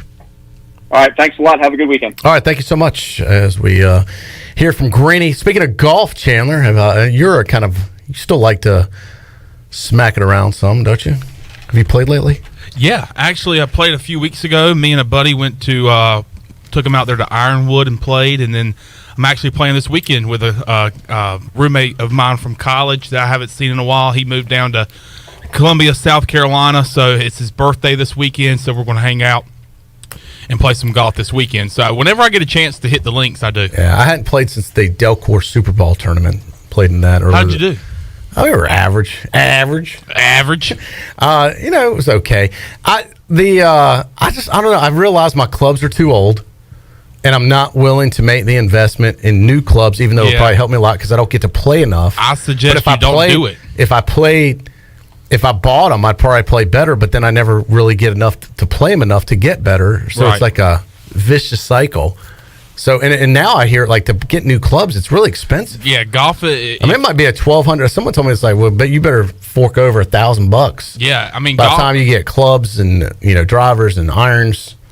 it could be a $1,500 investment, if not more. Just getting one club is expensive. Imagine somebody getting a whole new bag and a whole new set of clubs. Yeah. I mean, golf is a fun hobby to have and to do, but it takes a lot of money to enjoy it. Yeah, and the other problem, I just don't have the time. Like, just with the way where the boys are right now and everything else and going on, we're busy here. I don't have a lot. If you're retired, I get it, because it takes a good 4 hours to play a round of golf. I don't have that. I'm gonna be here for 4 hours, or I'm gonna be with the boys, or doing something at the beach. I don't know. I don't have enough passion to carve out that much time, and even if I could, I don't know where it would come from. Yeah, I mean, I grew up playing golf. I'm not anti-golf. I've lived on multiple golf courses. Yeah, I played a lot of golf last summer when I was, laid off from my previous job and had a lot of time on my hands. I played golf almost every single day and saw my game improve. But then, I started working here at Pirate Radio a lot last fall, got the job, and now I'm here full time, so I don't get to play that much anymore. But whenever I get a chance to, I try to get out there. But I'm going to try to get out there as much as I can, because when it gets cold, you won't see me on the golf course. Yeah. So I think you see a lot. Like, when you're younger, you can play a lot, and then when you're older, you can play a lot. Absolutely. It's that in between age, that middle age. It's tough. Golf is a great sport because you can play it as long as you want to. It is true. Back home, there's 80-year-old men that go out there almost every single day. If your back is healthy. I know some guys have back issues, can't play anymore. Yeah, so neat. But for the most part, it's not like you can play football your whole life. If you stay somewhat healthy, I mean, look at John Daly. He's not exactly the picture of men's health, and he's still hell, that guy's playing almost professionally still. I believe he played in a tournament last weekend, but I'm sure he was at the bottom of the barrel when it came to standings, because I think John Daly, and he's going through some health issues with like cancer. I don't know if he's gone through. I don't think he's through that yet. If he is, awesome. But he's still out there. He still enjoys the game. His son, Little John Daly, is actually going to play at Arkansas, where he played. Is that his name? Little John Daly. Call him LJ. So wow. Yeah. If you haven't seen it, John Daly has a documentary on ESPN somewhere. I think it's a 30 for 30. It's called Grip It and Rip It. I think so, or Grip It or Hit It Hard or something like that. And he's actually also he's into music. He could actually he has a few songs. So he's an interesting guy. But yeah, golf is a great sport to like we said, you can play as long as you want to. I watch 82-year-old men back at home play on 9 holes every morning. Yeah, I saw Fred Durst. You know who that is? Lead singer of Limp Bizkit. You familiar? So they were relevant back in the 90s. Well, they're kind of making a comeback now. There was this documentary on HBO. I think it was HBO or Showtime, one of those channels, about what happened at the '99 Woodstock. What a disaster it was. It's called the Music Box, and they have different. I forgot about that but it ended just in a complete anarchy. They didn't have basically turned into a riot. Is what I heard. They didn't have enough facilities for people. You had tens of thousands, if not hundreds of thousands of people there. Not enough facilities, and it just was absolute not enough food, and it ended up ending in a riot. But they tried to. They're saying the way he got the crowd worked up into a frenzy was the start of they were trying to say, well, we were trying to get Fred Durst to calm the crowd down, and if you've ever heard Limp Bizkit songs, they're not exactly calm down songs. They're going to ramp you up. But I saw he was in Chicago. I didn't even know Lollapalooza is still a thing, but they had a concert in Chicago, and he was one of the headliners with Limp Bizkit, and he had a new look. He looked he had this handlebar mustache, and he came out with his dad jacket, and they're calling it his dad look. And it kind of reminded me of a skinnier John Daly a little bit. His hair was white. I mean, it was wild. Have you seen him? Yeah. Sure. I have not seen a picture of him recently, but I have heard the story. So I ended up amazingly, you know how YouTube is with music and stuff. Somehow, I guess because it was the Lollapalooza people putting it out there, I don't know. But his entire show from Chicago from a week ago was available online for free. Yeah. So I watched it. It was pretty wild. I mean, and it was kind of having a flashback to 1990s, because it's all the same songs. And he had one new song. I don't know what it's Dad Shoes or something. I don't know what it was called, something like that. But you got to see what this guy looks like now. I have to pull it up. Yeah, you're gonna have to check that out. I'm telling you, I was like, man, it's like a thinner John Daly with a mustache. That's what John Daly doesn't even look the same. He's grown his beard out. His beard is the same color as his hair. It's like that very like sheet white. Yeah. He's aged a lot. Yes. Yeah. Jeez. Wasn't I right? Like he should have gone back to being bald. You would have never known that look, and he doesn't wear the hat anymore, the backwards hat. Yeah, Is that his real hair or a wig? He always had the hat on backwards. I don't know if that's his real hair or not. But the funny thing is, once you hear him sing, and if you close your eyes, you're like, "Oh, that's him. That's him." Oh, again. yeah. And you hear him talk. But it was. Well, I had totally forgot about Limp Bizkit until that documentary, and then all of a sudden they're back on the scene now. Because it's a whole new audience. All the people at Lollapalooza are like 30 and under. So all these people are hearing him for the first time, and they think it's like awesome again. It's kind of like these sequels. This guy's cool. It's like these sequels of movies. You know, they come out with Star Wars 20 years later with these prequels or whatever you call them. And it's all these kids that weren't even born when the original Star Wars was happening in the 70s and 80s. And all they do is rehash the same stuff, and the band's still around. The same thing with the Space Jam movie. Absolutely. Yeah. I watched the first one. I don't even know if I want to watch the second one. The first one came out with Jordan in the 90s. And I still say that Space Jam, because it was viewed as a kid's movie, hardest hitting movie soundtrack you'll ever hear. Yeah. I mean, that's just mine. We went through the whole track list. Yeah. I'd have to check that out. can't say I remember all the tunes. Hit 'em High. That had. There might be some songs in that album. Method Man. That had Cypress Hill. That had Busta Rhymes, LL Cool J. Those were the guys I like. I like the Naughty by Nature, the Biz Marquies. You were the party rappers. Yes, I like the party rappers. That's a great point, Shirley. That is exactly who I grew up with in the 90s. The party rappers. They were party songs. They were songs where you put it on and boom, all of a sudden everyone's in a good mood. No, I when you get hit it. OPP, people love that. Oh man! Look, I'm not discrediting that, because 2 years ago I got to see that live, and that was a party.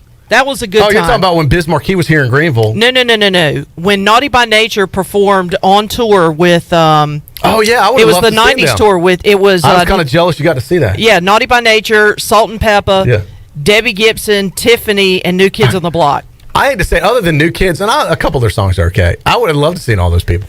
Oh, Debbie Gibson was great. Yeah. Debbie Gibson was great. Tiffany was great. Salt and Pepper were outstanding. How do they look nowadays?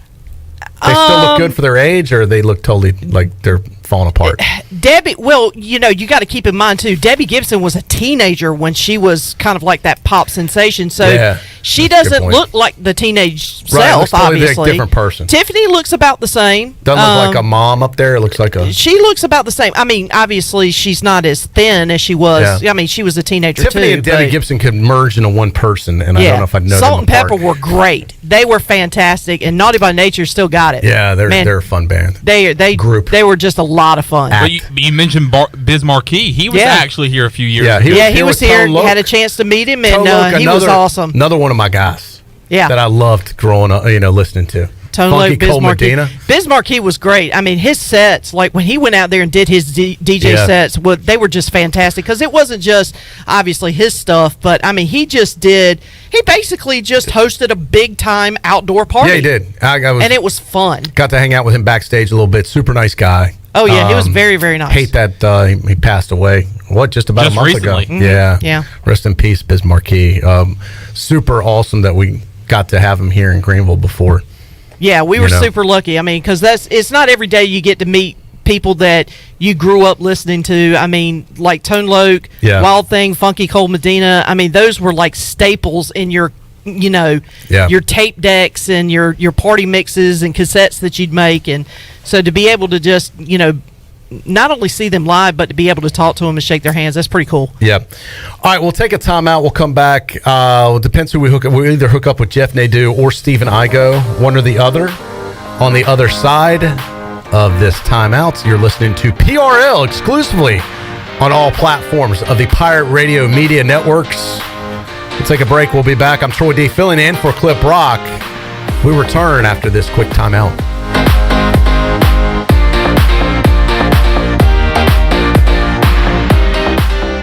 Save lives, be a hero, and make $1,000 your very first month donating plasma at Griffel's Biomat USA. At Griffel's, it adds up fast. New donors can earn up to $1,000 in your very first month. It's the easiest way to make extra money. Start now at Biomat USA, 505 South Memorial Drive, Greenville. Find your donor center at grifflesplasma.com. Make up to $1,000 in a month and save lives now at Griffel's Biomat USA. A better donor experience and better pay.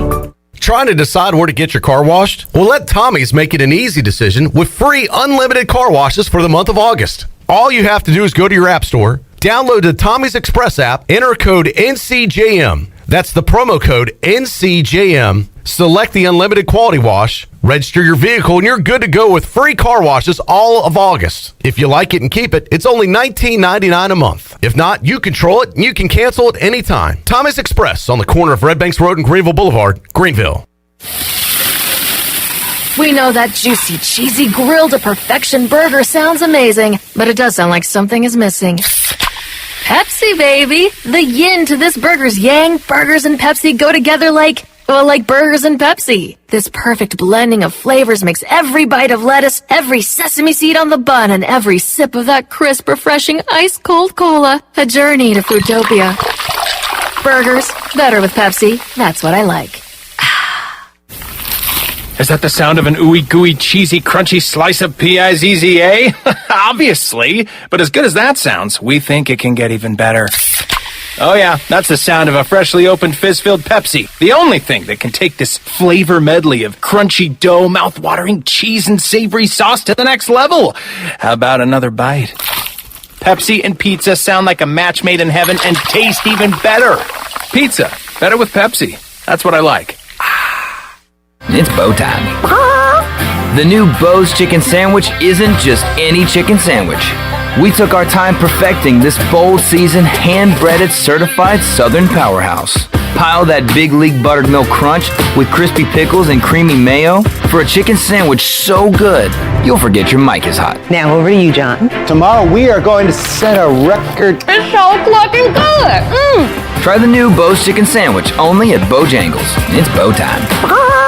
The convenience of Pitt Greenville Airport is waiting just outside your front door. Service is back, so you're connected to destinations worldwide through flights from American Airlines. Plan your next trip. Book your flights today at flypgv.com or aa.com. Ready to travel and take a trip this summer? Avoid the long check-in lines and congestion at the big airports and fly local at PGV. Fast, convenient, and close to home, PGV has recently added more American Airlines flights. Book today at aa.com. PGV, where the pirates fly. Guess what, Greenville? Calzones are back.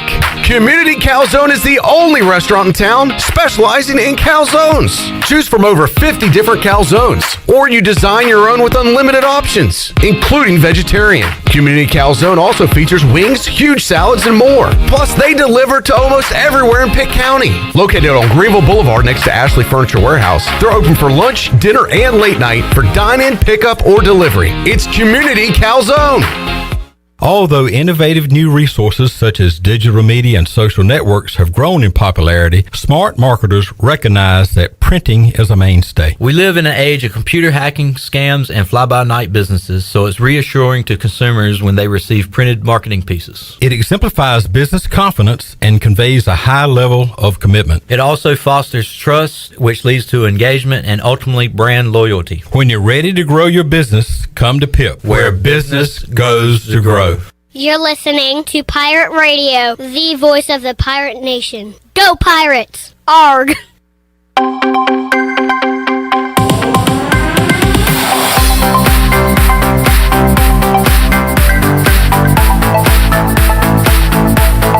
You're listening to Hour 2 of Pirate Radio Live. This hour is brought to you by University PC Care, your local tech support experts for all your business needs. Let University PC Care take care of it so you can take care of business. Visit universitypccare.com to learn more today. Now, back to the show. Welcome back. UBE has been an ECU tradition for over 50 years. You can shop online anytime at pirateware.com. UBE has the biggest and best selection of ECU sportswear and accessories for pirates of all ages. Every day is game day at UBE. Now let's head back in to Pirate Radio Live. Here's your host, Troy Dreyfus. All right, welcome back. Good to be sitting in today for the vacationing Clip Rock. Be back next week with us. Got a lot more to get to today, including our ECU football report. We'll hear from Coach Houston. We were out at practice today. Get the latest for you also. Donnie Kirkpatrick. We still have our free beer to give away today. Free beer. It's normally Free Beer Friday, but it's going to be free beer today. We're doing it today. Brought to you by Bud Light. Every day, especially game day, is better with ice cold Bud Light. Pick up some Bud Light today at your favorite retailer. Bud Light, proudly distributed locally by Carolina Eagle Distributing since 1989, and the official beer of the ECU Pirates. On the line today, when we open up the phone lines, will be a 15-pack of 16-ounce Bud Light aluminum bottles. I love those aluminum bottles. You get 15 of them. You also get a 12-pack of... How did Ellerbe pronounce this? This is new beer to me. This is the... What's the high-end craft beer? Kolsch. Kolsch? Yeah, I'm going to go. Is there an L? Yeah, there is an L. Kolsch. I think it's Kolsch. Kolschch. Such a good beer. I can't even pronounce it. Kolsch beer. Kolsch. You get a Bud Light shirt, the koozies, and we're going to throw in 2 large Domino's pizzas for you. That's quite a package. Man. Multiple beer, multiple pizzas, and some swag gear. Can't beat it. And that's for free, by the way. So that's coming up in a little bit. And, of course, Bud Light, our sponsor of the Bud Light ECU Report. Thanks to our friends, again, at Carolina Eagle Distributing. All right, let's see what Igoe says. He just sent me a message. Okay, we will try Igoe in a little bit. So I tell you what, we'll have Igoe coming up later on this hour. But right now, let's go to the Fixed NC Live line once again, and we'll head out to Philadelphia and talk to the big man on campus. He is Jeff Nadu. Jeff, welcome back to the show. Thanks so much for joining us again. Hey, Troy. How are you? Good to talk to you as always. Doing great. Great to talk with you. This is kind of a weird time in sports. You know, it's preseason football. It's just ramping up. You got baseball going on. But what are guys like you betting on right now? You know, I have some friends that sometimes wager on preseason football, and they're like, we know we've got an illness if we're betting preseason football. But do you like to bet preseason football, or do you stay away from that? I don't bet a ton of preseason football, no. And if I do, it maybe would be week 3. But no, I don't really bet too much in the preseason. Right now, I'm kind of just I'm not really betting a ton. You know, I'm occasionally I'll bet a baseball game if I see something I like or something. I do bet summer league a little bit, just if I see an avenue that I look into these rosters and kind of can tell you who's bad and who's not. But right now for me, it's really about the calm before the storm, getting prepared. And look, I use whatever downtime I have to prepare for seasons down the road. I mean, I'm already into college basketball and preparing for that. I think when you have some time on your own, you can start doing that. Plus, I have another podcast I'm doing that's not about sports that I do that takes some time. So, I'm kind of staying busy with other things, and when football starts, I'll be prepared. Absolutely. What about the future stuff? Do you like to take a look at, the odds of who's going to win the Super Bowl? And that's always interesting because I always wonder, like this time last year, how many people really had Tampa Bay down as the Super Bowl champion? And, what are the odds right now as far as who's leading to be preseason favorites as far as the Super Bowl? Yeah, I mean, I definitely play futures. I try to talk candidly about futures, like which ones I'll play and which ones I don't. Obviously, it's preference for most people, but I've never quite understood, unless you have a lot of money bankroll-wise, I think win totals are tough to bet just because for most gamblers, they're not betting a ton of money. They don't have a unlimited bankroll. So to tie your money up for 6 months on a future that's minus 110, I've just never really seen the value in that personally. As far as the Super Bowl is concerned, I'll definitely be involved. I have a few that I've already bet, the Dallas Cowboys, the LA Rams. As far as favorites, I also did bet Kansas City. I think 5-1 is a great price on them. It's not a number that I'm usually in love with betting just because I think it's too low a lot of the time, but I think the Chiefs are really, really good. And look, I'm not telling anyone they don't know, but anything they don't know. But I think their offensive line is going to be much better. I think defensively, this is probably the best defense they've had, really in this run they've had. So, I bet futures, but there's got to be meat on the bone for me. I'm not one that's sitting here flipping and betting minus 130 win totals. It's not my thing. I agree with you. I think too, especially to keep up with it that long. I mean, it's one thing if you're doing it online, I guess, but if you go to Vegas and bet the traditional way at a sports book and you put your money down, as you said, it's tied up for 6 months. They give you the little paper slip. You've got to hold on to that paper slip for 6 months. You lose that, you're out of the bet even if you win. It's just too much.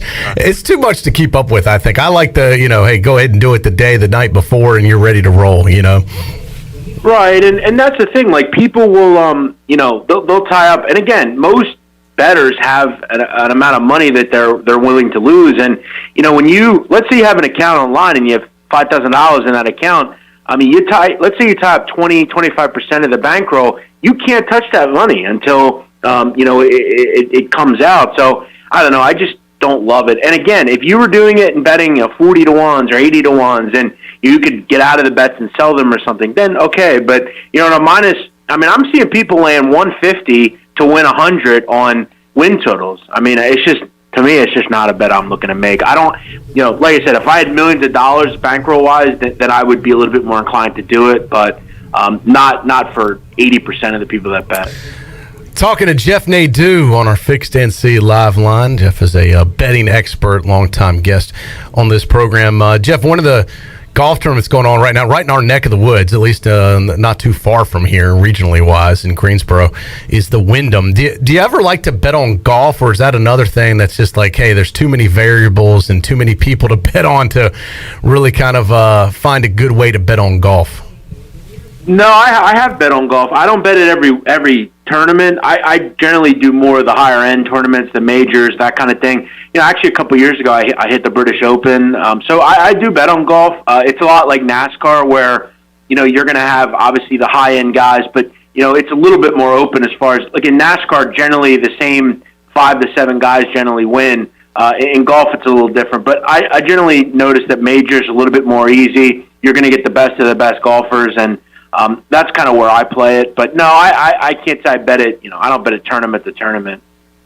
You mentioned earlier you're already working on college basketball. I'm just kind of getting into college football mode right now. When you say you're working on college basketball, what does that entail? What type of behind the scenes work do you do to get ready? Yeah, so there are 357 Division I basketball teams. I'm really kind of just going at this point through every one, and looking at who's retained, who left. And a lot of the time, a lot of these high-end teams, so like the top, let's say 40 or 50 teams, they've made massive personnel decisions. So people have left, people have come in, coaches have moved on to different places. And a coach generally, look, if a team doesn't lose a coach, I'm not as in-depth with what I'm doing, just because generally when a coach stays, the systems are going to be the same, and most of the same players are going to be there. But I want to know where kids are from transfer perspectives, understand some of the new regimes, some of the teams that have new coaches. A team could go from having one schematic, the way they play and defend, to a total different one the next year. So, I'm really just about getting through every single team and kind of putting that into my head and retaining everything. Sometimes, Troy, I almost wish, they say you only use about 12% of your brain. I wish sometimes I could use a little bit more, because I think for me, it would really benefit me in this business, but I take what I can. I'm good at retaining information, so it's about hitting as many teams as I can and doing as much work as I can. So when the season starts, one thing, Troy, I do, and this is kind of lame, but it's something that helps me retain information. There's a lot of the time where I'll record shows and I just never put them out. So I'll sit here on random nights, and I'll just, to get practice, to put it into my head, I'll do a conference and just talk to myself, because for me, that's how I retain information. So whenever I do a show, I have hundreds of shows I've done that I've never put out. They're just, for me, learning moments and allow me to understand these rosters.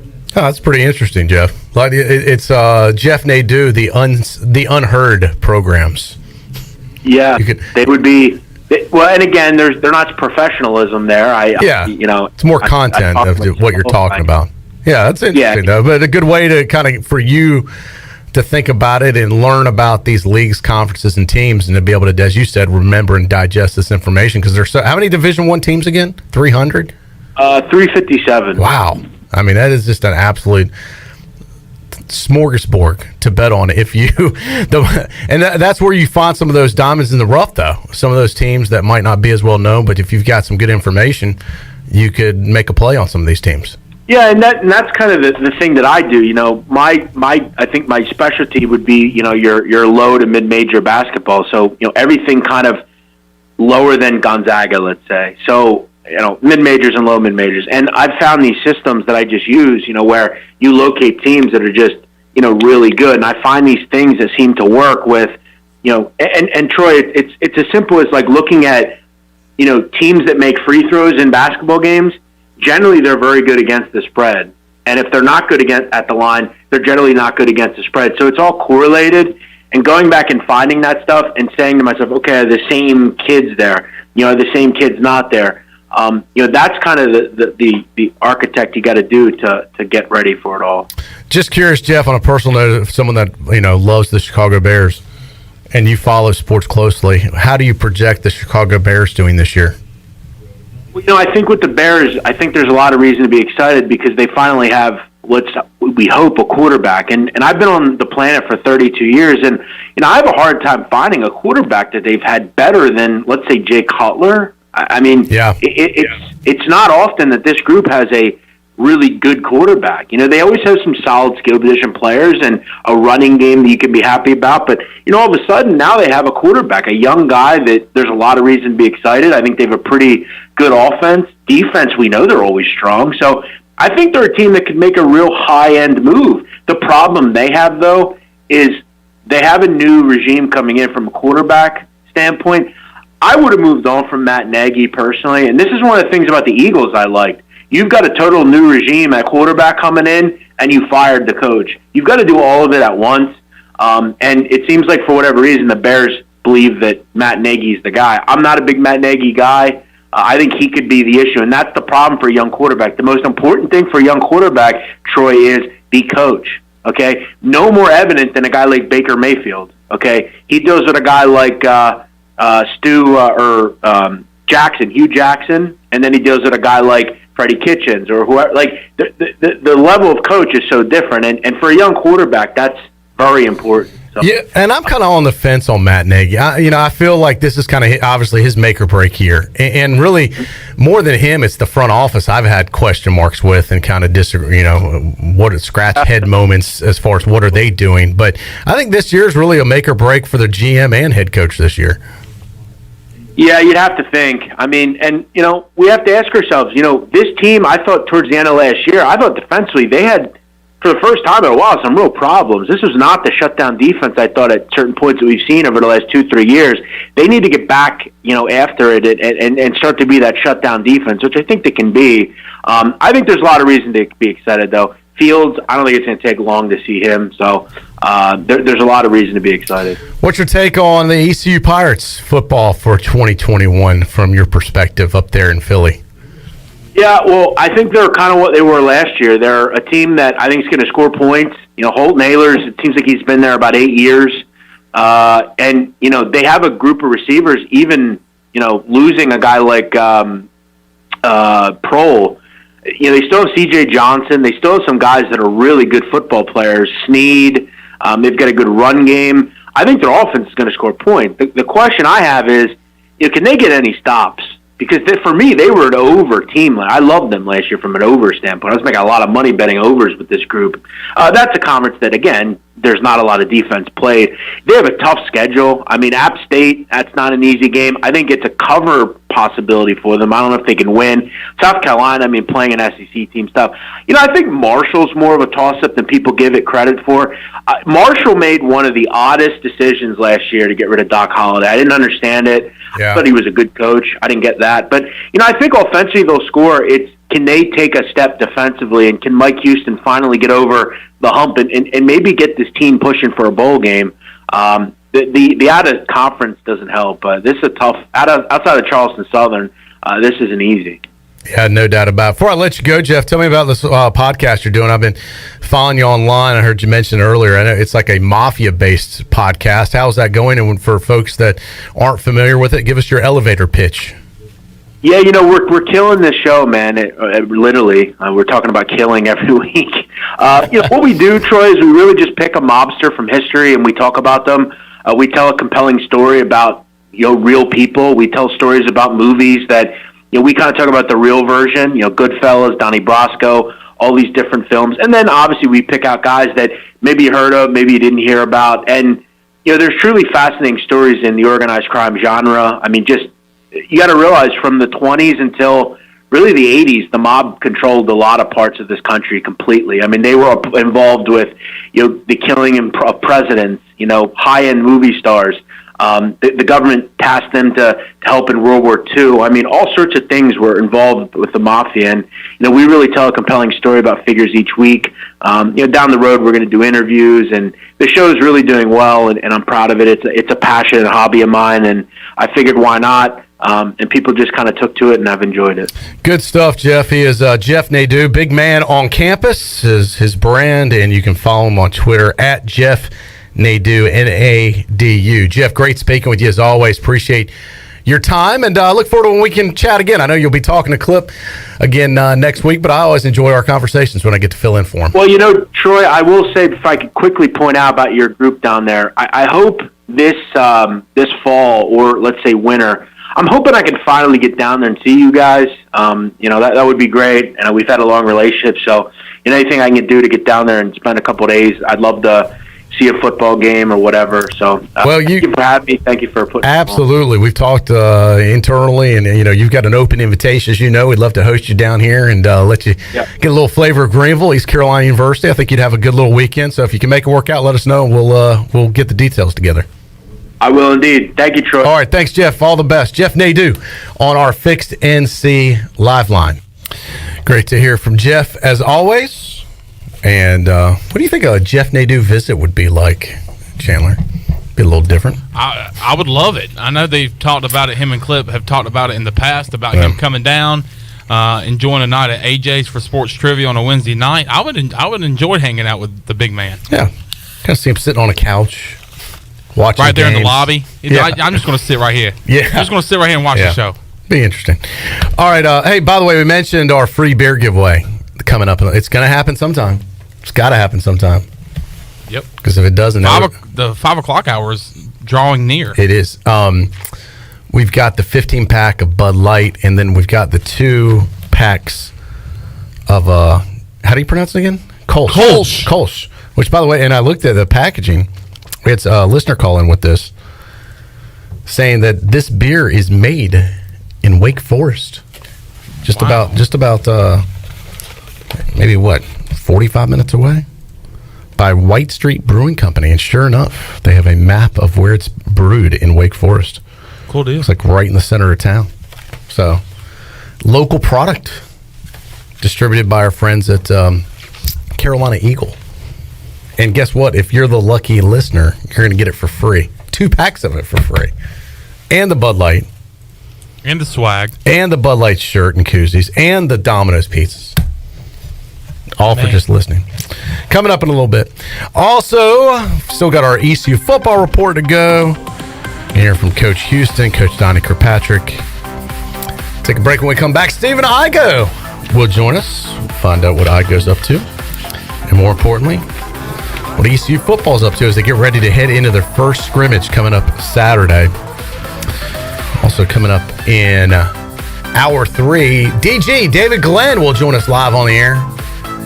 And also Morgan Ahlers will join us in studio. So we got a lot more to do on PRL. We roll on right after this.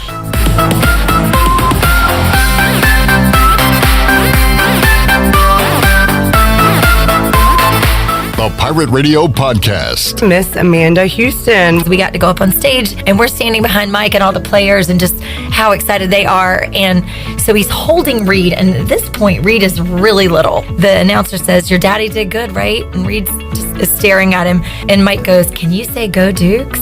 And so this little voice finally goes, "Go Dukes!" and the whole crowd goes wild. It was probably one of my favorite moments. Listen to every Pirate Radio podcast now by visiting our podcast channel and subscribing in Apple iTunes or SoundCloud. The Pirate Radio podcast is powered by White Claw Hard Seltzer, proudly distributed by Coastal Beverage. Hey O's fans, join us at Camden Yards when the O's take on the Braves August 20th through the 22nd. On Friday, August 20th, be one of the first 15,000 fans 15 and over to receive your Boog Pal jersey t-shirt. Then on Saturday, August 21st, the first 15,000 fans 15 and over receive a John Means Business bobblehead presented by Bank of America. It's the perfect weekend to enjoy Orioles baseball with 2 exclusive giveaways. Visit Orioles.com/tickets to buy now. Summer is a great time to buy beautiful new furniture at Bostic Sugg Furniture. Now, during our big summer sell-off, we've lowered prices all over the store. You'll find a great selection of the hottest living room furniture, bedrooms, and dining sets at savings that are hard to resist. And look for huge in-stock savings on sofas, sectionals, and recliners from Lazy Boy, Bassett, and Rowe with the guaranteed lowest price. Plus, enjoy local delivery for just $20.21 during the big summer sell-off now at Bostic Sugg Furniture. Your power's out. There's a water leak. What do? For these and other utility-related emergencies, you need service, and you want it fast. There are 2 things you can do to get the quickest response if you're a GUC customer. First, you can call the hotline at 1-855-767-2482 and report any utility-related emergency. That number is also on GUC.com. Or second, you can give GUC your phone number. The hotline process is quickest when their account records have your current phone number. Service you can count on. Greenville Utilities.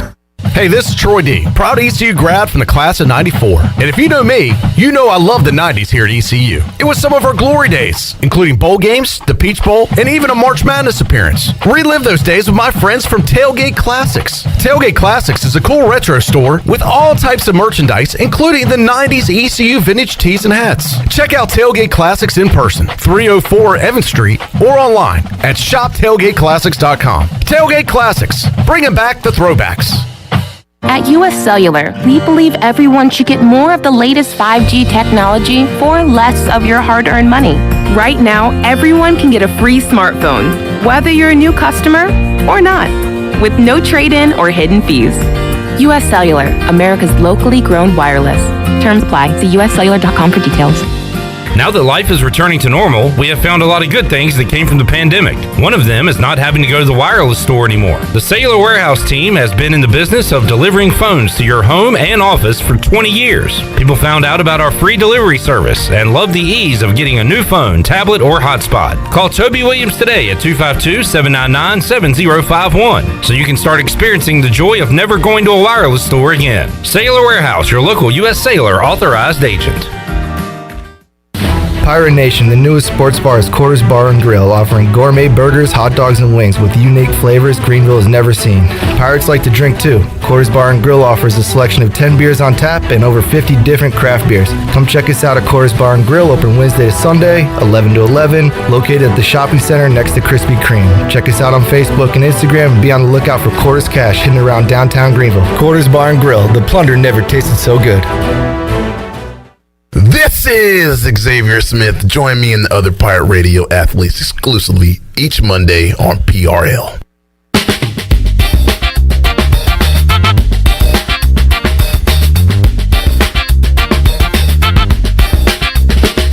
You're listening to Hour 2 of Pirate Radio Live. This hour is brought to you by University PC Care, your local tech support experts for all your business needs. Let University PC Care take care of it so you can take care of business. Visit universitypccare.com to learn more today. Now, back to the show. Welcome back. Tommy's Express Car Wash. Come experience the difference at Tommy's. Now open at the corner of Greenville Boulevard and Red Banks Road. Doesn't your car deserve it? Visit Tommy's Express Car Wash today. Now let's head back into the show. Here's Troy Dreyfuss. All right, welcome back. Good to be here with you as we get ready to wrap up Hour 2, going into Hour 3. Still flying by. I don't know about you kids. It's going fast. It needs to go faster. I'm just saying. John Moody, longtime Pirate Radio listener, a P1, weighs in on our Facebook Live page. Troy, listening to you and Ellerbe in the first hour brought back a lot of good memories of the Live at 5 days. Maybe next year for the 20th anniversary, y'all can release the very first Live at 5 episode on a podcast. Would be neat to hear what Vision was in the Daily Reflector daily headlines that day. What Vision was? I don't know what that means. What the vision was for the show when I got first you. got started. Okay, yep, I'm with you, John. Looking forward to kicking off year 19 for a tailgate lot in Charlotte 3 weeks from now. That, I don't know if you still have it, Shirley. I had it at some point, and I have not deleted my email. I think I have the original show somewhere in my inbox, but it would be hard to find. And it might have gotten lost when we switched servers. No, because that's a good point. I will have to consult with our resident engineer, but AKA Wes Hines. Yeah, it was just audio, but I'd love to get that. I believe we do still have it because I remember we had it on a CD. We pulled it off of there, but then we put it, I want to say, on the server, so I'll have to go and check. Okay. But I know we've got it somewhere. Yeah. If we don't have it on the server, I know that the CD still exists. Yeah. So it's just a matter of hunting it down. All right, see if you can find that. That's a good idea, John. We will, man, that would be, and I remember listening to that going, that is interesting. I think, especially our first show ever that we did. It was our very first guest. Do you remember, Shirley? The very first guest we ever had? On, I believe it was our debut show of Live at 5 back then. Yeah. Oh, no. It was our very first guest. It was in August of 2003. Was it John Thompson? It was John Thompson, correct. Brand new football coach. That's right. Yeah, it was John Thompson. To coach a football game. Yeah. Then. It was John Thompson. Jeez. Yeah. Boy, that just seems like a lifetime ago. Yeah. So anyway, I'm going to have to find that out. Now I want to go back and hear it again. That would be cool to throw it up as a podcast. Yeah, that's not a bad idea, actually. It's our very first local show on Pirate Radio. God, I can't believe it's been 19 years. All right, let's go to the Fixed NC Live Line. Guy who's been with us not all 19. He was probably only 4 when he started listening to us. I don't know. Stephen Igoe joined us on the live line. Hoist the Colors. .net. What's up, Igoe? Not much, Troy. I heard Clip ask you the other day, how old were you when we started in 2003? You were 8, right? Let's see, 2000. Yeah, started in 2003. Yeah. I was born in 92, so I would have been 11. 11. Okay. Oh, that was a different game. You were 8. So 11 years old when we started. And now look at you all grown up. Just think one day you'll have a kid of your own. Yeah, he's sitting in my... Oh, that's already happened. I'm just hoping he doesn't cry. I know. So now you've got little Igoe in your lap as we speak, better known as Slater. Which I got to tell you, I was a huge Saved by the Bell fan, so I think that's a cool name. Yeah, I'm actually, we get that a lot. I'm not the biggest Saved by the Bell guy. It's a family name on Eric's side. But It I'm is. a huge fan of the name. Okay. Well, I knew it came down to Slater versus Screech, so I'm glad you picked Slater. Right. It definitely would have been Slater. We're not going to Screech. Was that supposed to be funny? Yes, it was. Yes, it was, Coach Mully. Slater definitely. No, that's a cool name, man. And I don't know a lot of Slaters out there. It's kind of original, Yeah, I think it's original enough to be cool, but it's not like totally off the wall where it's kind of trying too hard. Right. We're fans of the name. Yeah, I like it. He's not going to get made fun of. Yeah, no, I think it's cool. But, I mean, that's a big decision if you think about it, Stephen. What you name your child is going to affect them the rest of their life. Oh, there's no doubt. I just wish I had more say in the matter. Not that I don't like the name Slater, but it was pretty much Erica's call. Yeah, well, I thought you were talking about Stephen. You would have gone in a different direction. If you could have named yourself, what would you call yourself? Wow, that's something I've never thought about, Troy. I don't know. I kind of like Stephen. I think it's fairly rare. Everybody else spells it with a V, which I think is the lame way.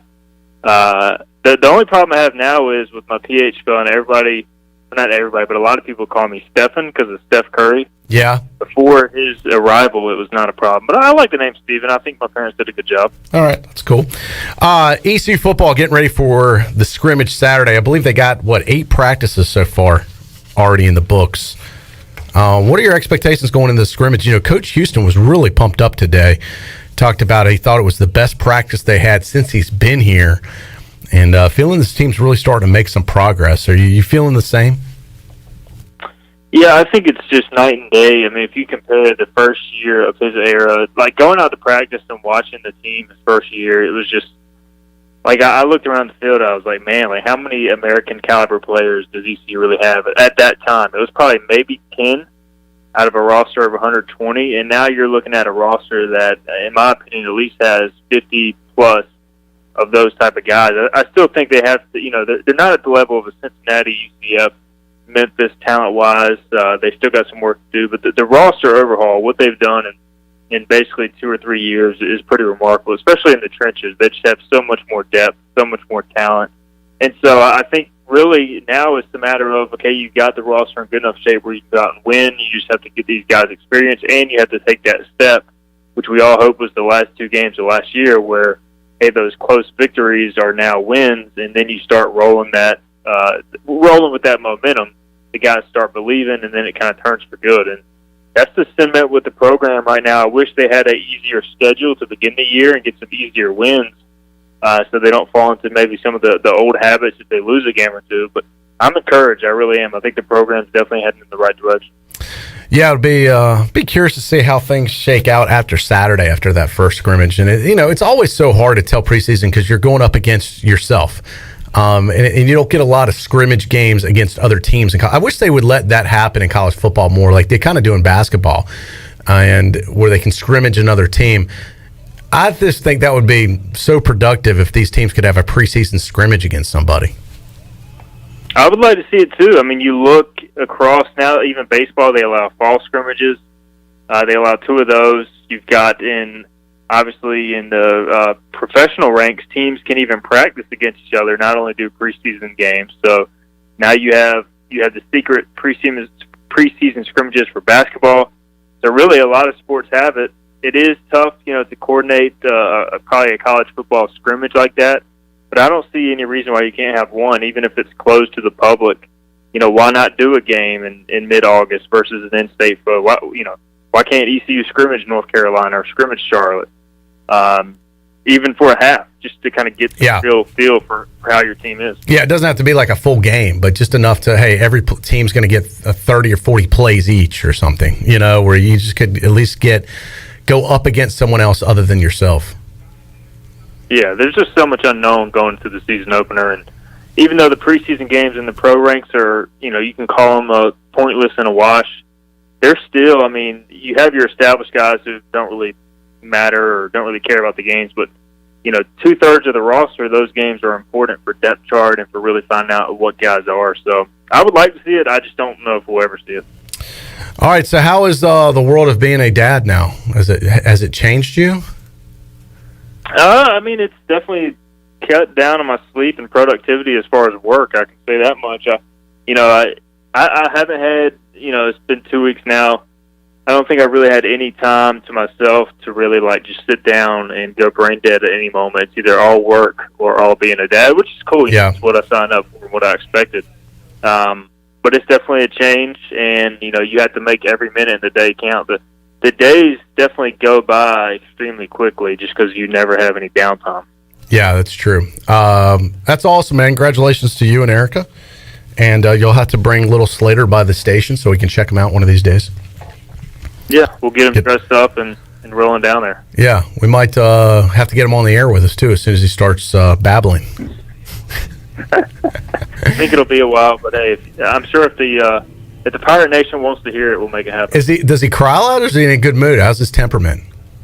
He's actually a pretty good sleeper, knock on wood, right now. Obviously, if he gets hungry, he's pretty loud and angry, as most babies are. Mm-hmm. I think we've lucked out this far. We got a pretty good one on our hands, so hopefully that continues. All right, sounds good. Igoe, we'll check back with you next week. Remember, coming up Monday, we'll have all of our Pirate Radio athletes making their debut on Monday's PRL show. So we look forward to that for the first time as we start that with them for all season long. And then we'll hook up with you, I guess, on next Tuesday, if I'm not mistaken. Yep, sounds good, Troy. All right, thanks, Igoe. Have a good weekend. Take care, man. too. All right, Stephen Igoe from Hoist the Colors. You can read more about his work at hoistthecolors.net. We'll take a timeout. We'll come back as we head into hour 3. Hour 2 is in the books. Big Morgan Ahlers going to ride with us. You here for the full hour, Morgan? You good? We'll see. Got David Glenn coming up on the other side. He'll join us on the live line. The Fixed NC live line. We'll check in with DG. MA is here. Morgan Ahlers. We got our free beer giveaway coming up in the next hour. And our ECU football report. A lot to do. An hour to do it. Don't go anywhere. We'll be back right after this.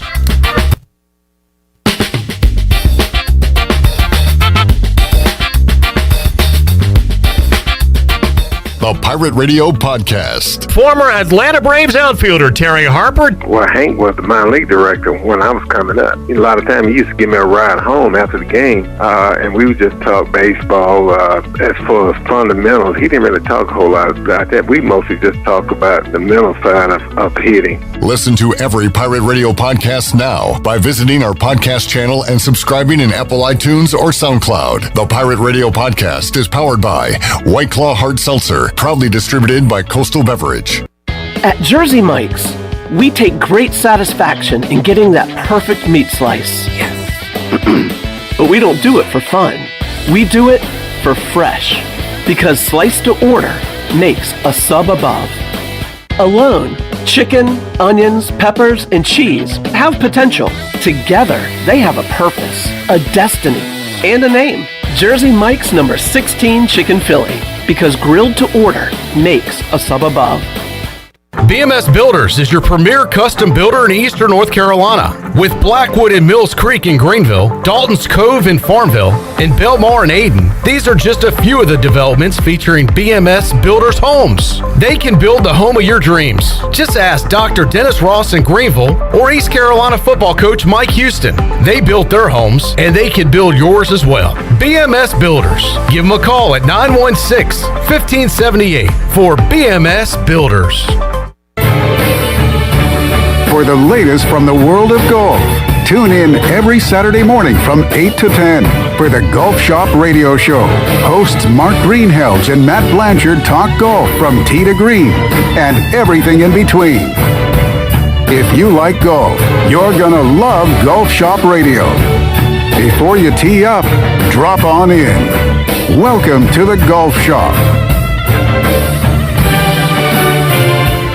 Hello, Greenville and Pitt County. We at Pitt County Schools want you to know that we are a thriving and connected school system ready and open for all students this year. We are offering all in-person learning with limited virtual options while operating on a 5-day, full-day schedule for our 38 school campuses. Pitt County Schools offers rigorous academic opportunities such as dual language programs, STEM engagement, global education, and college readiness. We also offer competitive athletics, full support for exceptional children, and career readiness opportunities such as paid apprenticeships and unique business partnerships. Pitt County Schools is fully committed to engage, empower, and elevate every student every day. Visit our website today at pittschools.org, where you'll find our new jam-packed strategic plan, our new mission and vision, our profile of a learner, or check out our unique preschools, elementary schools, middle schools, high schools, and early colleges. Pitt County Schools, engaging, empowering, and elevating every student every day.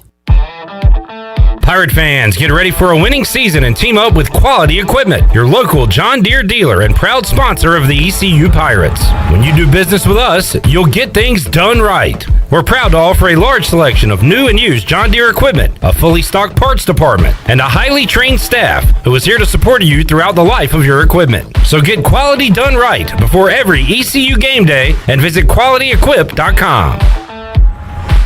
If you're recovering from an injury, getting back into sports, dealing with everyday pain or fatigue, then Kinetic Physical Therapy and Wellness can help you get back on track and live well. Kinetic has a saltwater heated pool perfect for athletes with ankle and knee injuries that will allow you to start training and running sooner during the recovery period. This is Dr. Shondell Jones, and you deserve to live well.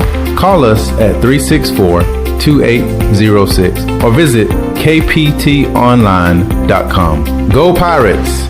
This is Pirate Radio, WGHB Farmville, 1250 and 92.7 FM Greenville, WDLX Washington, 930 and 104.1 FM Washington.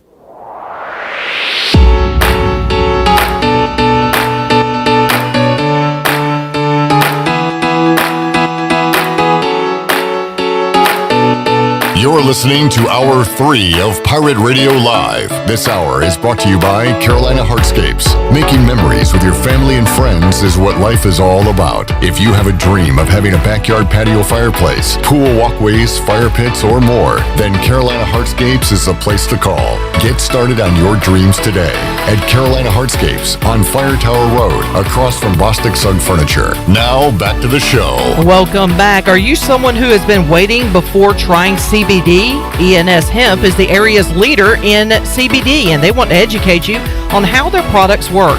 Get relief from stress, anxiety, fatigue, pain, and PTSD today at ENS Hemp on Fire Tower Road near Sam Jones Barbecue, or online at eshempcompany.com. Now let's head back into the show. Here's your host, Troy Dreyfus. All right, thank you, Shirley Rhodes, Chandler Honeycutt in the production studio. I am Troy D. Morgan Ahlers joining me in studio. What's up, Big Morgan? Good to see you, What's man. up, Bisquick? Hey, I know. It's an inside joke right there. That's a old inside joke right there. That's where you used to go around selling advertising, just sop up all the gravy. Yeah, baby. yep, exactly. Now I just sop up gravy with my biscuit. All right, don't get me all distracted. Welcome back to the show. We got a lot to get to coming up. We still have our ECU football reports, of course. Maury, now it used to be known as the best wedding DJ around. Now he's still am. Now he's used to be known as the voice of Dowdy Ficklen Stadium. Still am. Now he's really known as Holt Naylor's dad. That's probably what you're more well known as now. Yeah, along with Jordan and Peyton. Yeah, I know, but Yeah, I know. Yeah, I still am. Yeah. So you have a lot of titles, but we'll get to you in a second. But be here with us as we talk to DG. Let's go out to the Fixed NC live line. David Glenn, our old friend, is joining us. DG, what's happening, man? Welcome back. First down, Pirates. Arg. Troy D, good to be with you again, as always. Absolutely. Thank you for your time. I got a lot to talk about. I haven't even brought this up on the show today, and I'd be curious. I know you are kind of an old school soul and a baseball fan, too. How about the Field of Dreams game going on tonight? I got to be sure to check this out. In the cornfield where they did the Field of Dreams movie, they're playing a Major League Baseball game tonight with the Yankees. I love it. I played baseball longer than I played any other sport. I watched it longer than any other sport. I still go to see Philadelphia Phillies games, even though I haven't lived in the Philadelphia area since I was about 17 years old, which is now a long, long time ago. So it's kind of part of my fiber. And here in North Carolina, because the Durham Bulls are here, I've always cherished Bull Durham as not only one of the great baseball movies of all time, but one of the greatest minor league baseball franchises in our country. But also, the Crash Davis movie is one of the best, and Field of Dreams. It's just always struck me as funny, Troy, that that Kevin Costner guy keeps popping up in great sports movies, and those are two from the baseball genre, and he's also, of course, the star of Tin Cup in the golf genre. So I'm not sure if anybody has a better trifecta than that when it comes to sports movies, which, as you know, I had a lot of fun with on my radio show for about 20 or so years. David, this is Morgan. I don't know if you've seen it today, but they've released a video of Kevin Costner walking out. He's mic'd up in his first really look at what they've done with the Field of Dreams, and he didn't say a whole lot. He's like, this is amazing. He kind of looks the same. He hasn't aged that much. He's the man in Yellowstone, but we won't go there. He actually tears up, and he's just sitting there, and it's a really cool video if you get a chance to see it. I will look into that, and heck, father-son moments are famous. Here I am talking to a pretty famous dad of a great athlete, and I'm a guy that, as somebody who grew up playing baseball as my primary sport, I saw my hometown Philadelphia Phillies win in person at the old Veterans Stadium back in 1980 as a little kid. And when I watch Field of Dreams and, you want to play catch, the reuniting, spoiler alert, of Kevin Costner's character and his deceased father on the Field of Dreams, man, I'm not somebody who gets choked up at movies all that often, especially not sports movies, but that one will get me every time. David Glenn joining us on the Fixed NC live line. Good to have DG back with us. And Man, college football, you can almost taste it. The guys halfway through camp right now. Scrimmages starting this weekend for East Carolina. It's getting closer and closer by the day. What's the official count right now again, Shirley? What are we, 20? What did Ellerbe say earlier? How many days? I believe it is 21 days. 21, yeah. So just 3 weeks from tonight. Yeah, that's right. God, because East Carolina opens up on a Thursday. Yep, opens up on a Thursday. Man, David, are you pumped up about college football this year? I'll tell you what, I enjoyed being face-to-face with Coach Houston.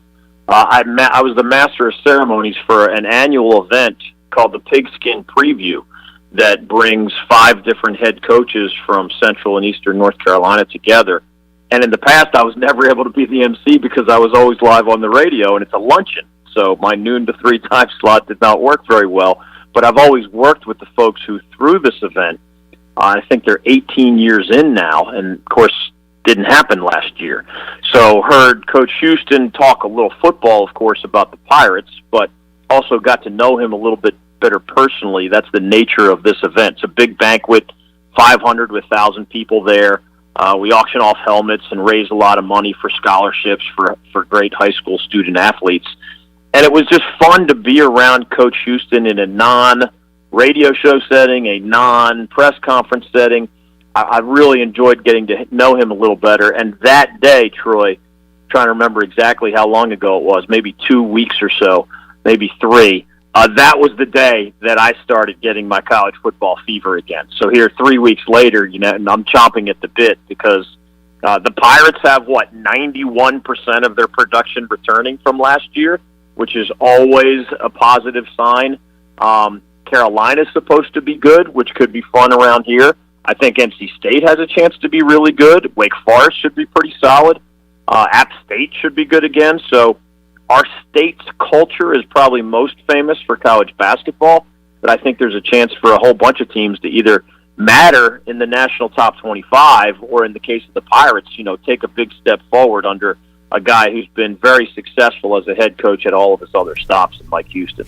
I had this debate with our Clip Brock earlier this week. We were debating whether the North Carolina Tar Heels on a preseason poll this week come in at number 9 in the nation. Overhyped or not? I do think they're going to be better than they were the last 2 years. And remember, this is year 3, I guess you'd call it, of Mac Brown part 2. So he went 7-6, then he went 8-4. They're better. You guys know how this works. To have a great record, you got to win your close games, and you got to stay relatively healthy. Those 2 things are hard to do. Now, do I believe if the Tar Heels do those 2 things with Sam Howell as their Heisman candidate quarterback, if they stay healthy and they win their close games, do I believe they could get to double-digit wins where they have not often been in the history of the school in football? I believe they have a chance to do that. If you get to double-digit wins, obviously you have a chance to be in or near the national top 10. But that's easier said than done, right? They've lost a lot of talent offensively around Sam Howell, so they need to find their next generation of running backs and wide receivers to help. He is a big-time quarterback. To me, he's the best pro prospect in the history of UNC at the quarterback position. Now, they get made fun of at Carolina for not producing many quarterbacks compared to ECU and elsewhere, but I do think he's the real deal from both the college and the pro perspective. And I think on the defensive side of the ball, the Tar Heels have a lot of really good young players who are going to be better this year, and they haven't lost a ton to the NFL on that side of the ball. So could it happen? Yes. Will it happen?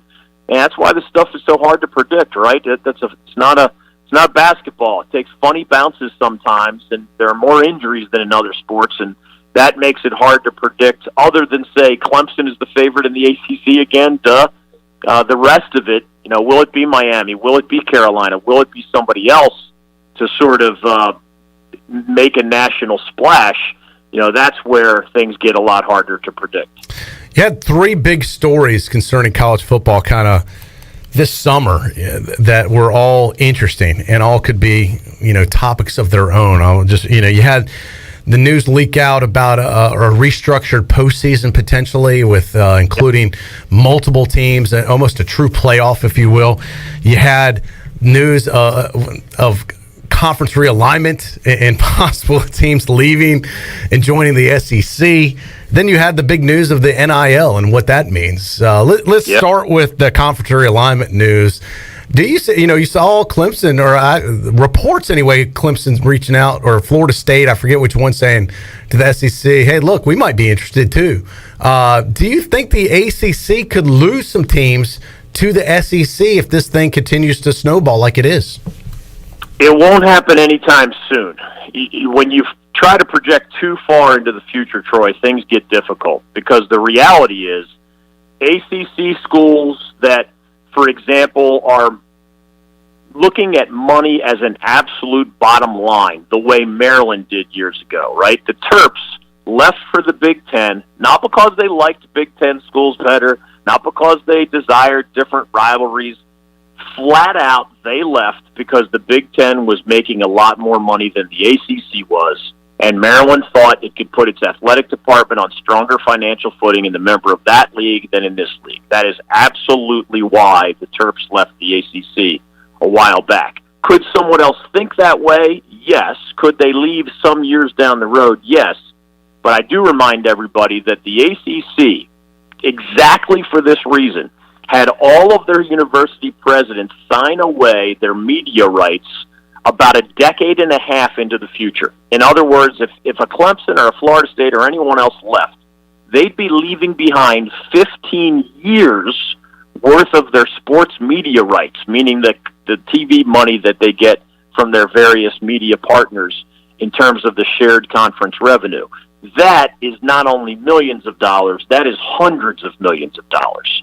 Now, when you get closer to, I think it's 2036 that signing away of the grant of rights expires. When you get closer to that, well, you're not leaving as much money behind contractually as you may make a leap to an SEC that's paying out a lot more money than the ACC is. So the math changes 5 years down the road.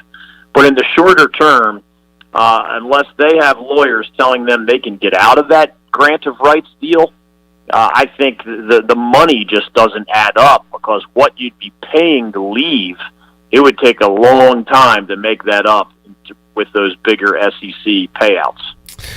David Glenn joining us on the Fixed NC Live Line. David, NIL went down officially this year, too, this summer, for name, image, likeness, where the players can financially benefit without any repercussions now in the private world. And full disclosure, we've entered into 7 NIL deals with ECU football players, and they'll be joining us every Monday on the show. So we're excited about it from that perspective, and I know there's a lot of opportunities depending on which student athlete and what things they get partnered with, but in at different schools, the numbers look different depending where you go and what market you're in. But what's some of the more unique things you're hearing about with these NIL deals? Well, I've seen some athletic directors, I'm not sure if they say this publicly or not, because I'll put it this way. Most coaches I know hate name, image, likeness. But when you see their public quotes, they say nice things about name, image, likeness. Why is that the case? Because they can't sound like somebody who hates it, because their next class of recruits wants to know and see how they can make money if they sign with this school or that school. Similarly, athletic directors do realize that some of the same people that might be contributing directly to a university booster club are now going to use that money, as we've seen at the University of Miami, for example. There's a guy who runs a bunch of gyms in Florida who made a blanket offer to every member of the Miami Hurricanes football team that if they will use their social media outlets to promote his gyms, they can make a significant amount, thousands of dollars per year through him. So if you add it up, 90-plus scholarship players right now, given the guys who get the extra year, so the 85 limit plus a handful of others, that's a lot of money that same guy who is a member of the UM Booster Club, maybe he's just not contributing as much money directly to the school. And I've been told that some athletic directors, some of those I know personally, are calling some of these boosters and saying if that's how you want to spend the money, go ahead and spend that money, because they need to brand themselves for recruiting and other purposes as a place where players can go and make that extra cash. It's become part of the recruiting conversation. And, everybody says, well, that messes up the level playing field. There was never a level playing field to begin with. True. So, in a sense, the rich are just going to get richer with all of this. But it's been fascinating. Follow the money is going to be a huge theme as we follow this first year of name, image, likeness in college athletics. Now, David, could you imagine if name, image, and likeness would have been down at the University of Miami when Luke Campbell was down there, and the guy that got actually put in jail for paying players, and all the strip clubs and nightclub businesses. All that stuff's legal now. It's legal. Yeah. I mean, they'd be on 2 Live Crew albums. You go up to Rutgers, you can go to the Bada Bing. Quarterback, hey, come to the Bada Bing. Joe Smith's going to be signing autographs. It really is amazing. Signing anything you want. 2 months ago, things that would have put somebody on probation, potential death penalty stuff, is now no problem. Go ahead. Have fun. I was talking with somebody today about the name, image, likeness issues, and this is going to be, I think you'll see a tremendous, I don't think what you see right now in place will be in place in 2 years the way it is right now.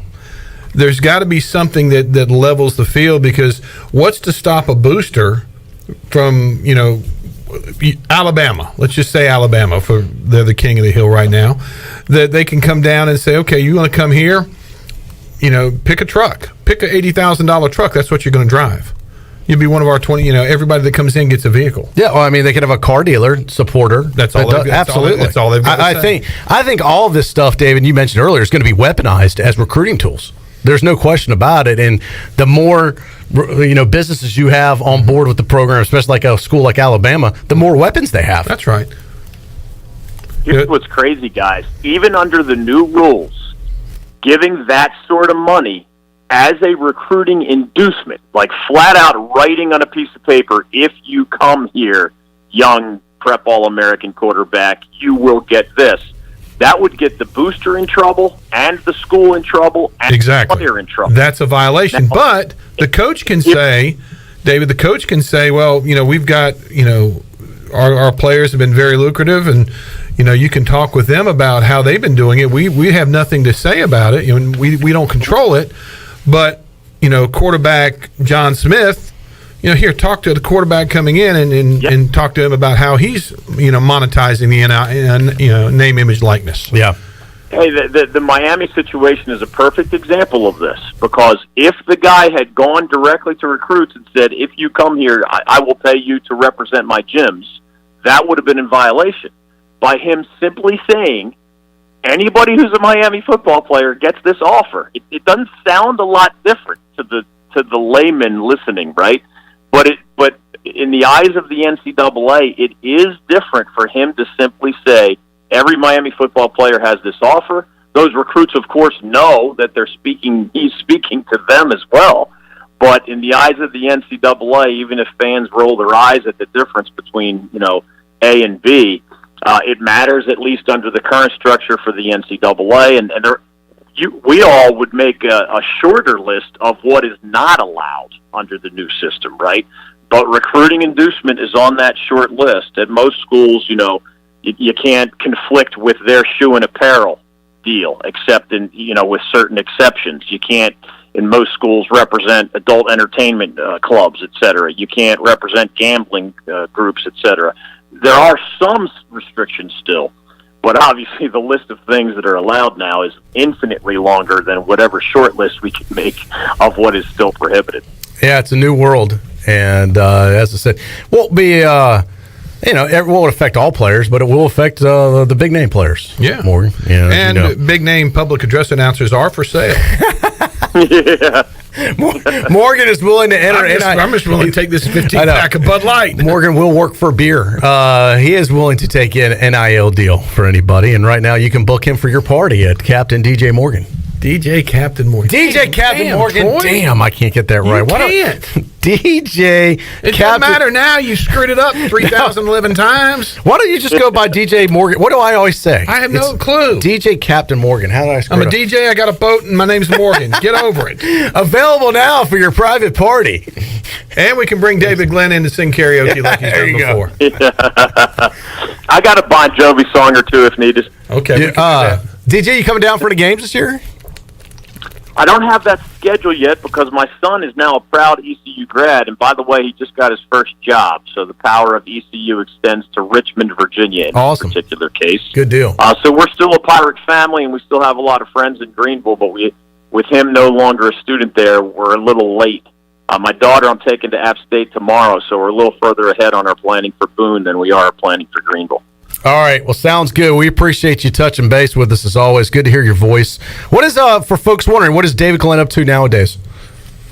Well, I'm teaching at UNC Wilmington. They have a sports media class that I just have an absolute blast. I did that last year, and I'm doing it again this year.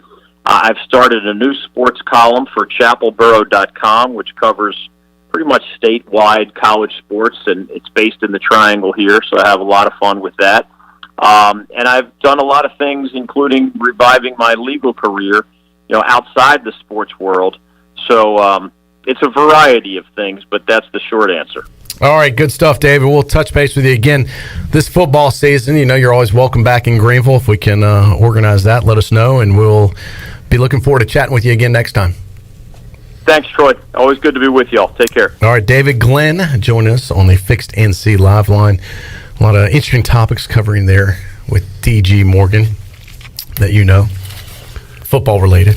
Hey, Chandler, did you know we were talking about, the national image and name, image, and likeness stuff? Yeah. Okay, I just want to make sure you didn't want to say, hey, you should have talked to him about that. What did I do, Morgan? I'm just sitting here. Hey, it's not Friday yet. But that's what I do. I'm just sitting here, man. Morgan loves to leave me alone. Loves to haze Chandler. Should have asked him, what did we talk about? And he'd been like, huh? I don't know, boss. What are you talking about? I don't know. I haven't had any. I haven't had any in 2 or 3 hours. What's that supposed to be? Yeah, I don't know. Is that supposed to be funny? Was that supposed to be funny? Watch Taxi.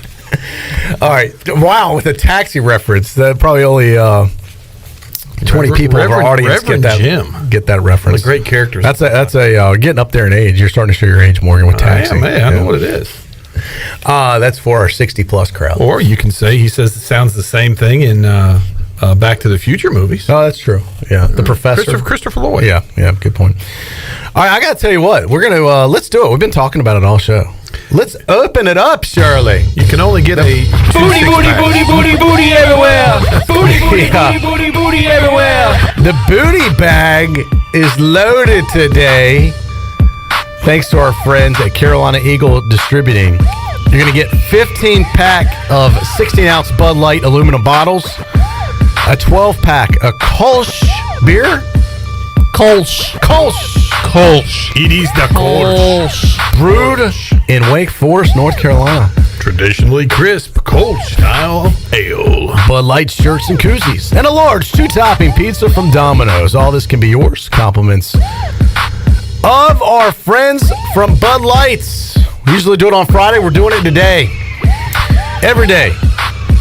Especially game day is better with an ice-cold Bud Light. Pick up some Bud Light today at your favorite retailer. Bud Light, proudly distributed by Carolina Eagle Distributing since 1989. And the official beer of the ECU Pirates. What caller are we doing today, Cheryl? 12. Caller 12 gets the beer. So that's, a 15-pack and a 12-pack plus all the gear and the 2 pizzas. 317-1250. 317-1250. Phone lines are open now. We'll come back. We got our ECU football report. You're going to hear from Coach Mike Houston, Johnny Kirkpatrick, Morgan Ehlers is alongside for the ride. We'll be back right after this. You've worked hard to start your business and working even harder to make it successful. And that's why it's important to have a bank in your corner when you need them. This is former ECU baseball player Ashley Capps from Select Bank and Trust, and as the business world throws you curveballs, we're here to be responsive to your needs. Our team of local bankers can make local decisions and cares about you, the customer. Get the business services that are right for your business today with Select Bank and Trust. Bank local, bank select, member FDIC. White Claw Hard Seltzer, a wave of refreshment. Crafted using our unique Brew Pure process. Made pure Nothing tastes like White Claw hard seltzer. White Claw Hard Seltzer. Available in 5 fruit flavors, 2 grams of carbs, gluten-free, and 100 calories. Find it at whiteclaw.com. White Claw Hard Seltzer. Nothing tastes quite like it. Proudly distributed by Coastal Beverage. Please drink responsibly. North Carolina State Parks is proud to announce that they have partnered with the Hometown Strong program. Our visitor centers are now equipped with public Wi-Fi to help kids with school. Remote learning has become a critical public health measure in maintaining social distance and continuing to educate our young people. Take advantage of Wi-Fi and a hike at Goose Creek State Park or a day trip to the beach and access remote learning at Fort Macon State Park. For more information, visit hometownstrong.nc.gov.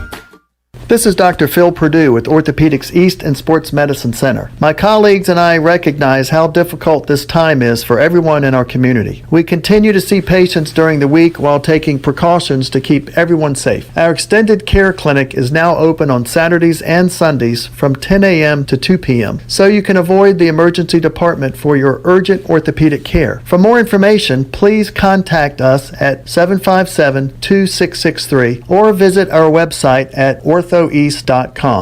Sawyer's Fun Park is now open in Greenville. This state-of-the-art 40,000 square foot facility features a 2-story LED interactive laser tag, a one-of-a-kind 2-story ninja course, a ropes course with a 180-degree zip line, and it's only one of 5 in the country that are indoors. Multiple climbing walls, a super cool arcade with 40-plus games, and a brand-new full-service cafe and bar for adults. Visit the brand-new Sawyer's Fun Park, now open, located right behind ARU on Corey Road, Greenville.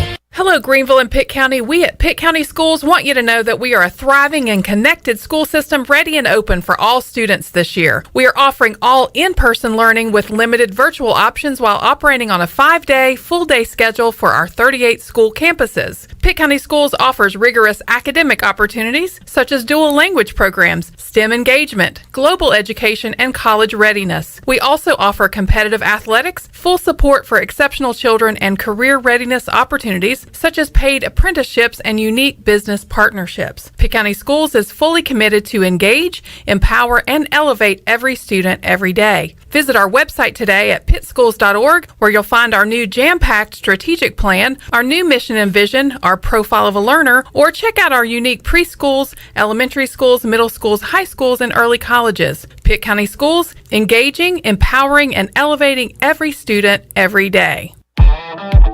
Pirate fans, get ready for a winning season and team up with Quality Equipment, your local John Deere dealer and proud sponsor of the ECU Pirates. When you do business with us, you'll get things done right. We're proud to offer a large selection of new and used John Deere equipment, a fully stocked parts department, and a highly trained staff who is here to support you throughout the life of your equipment. So get quality done right before every ECU game day and visit QualityEquip.com. This is Amanda Houston, and you're listening to Pirate Radio, the voice of the Pirate Nation. Go Pirates!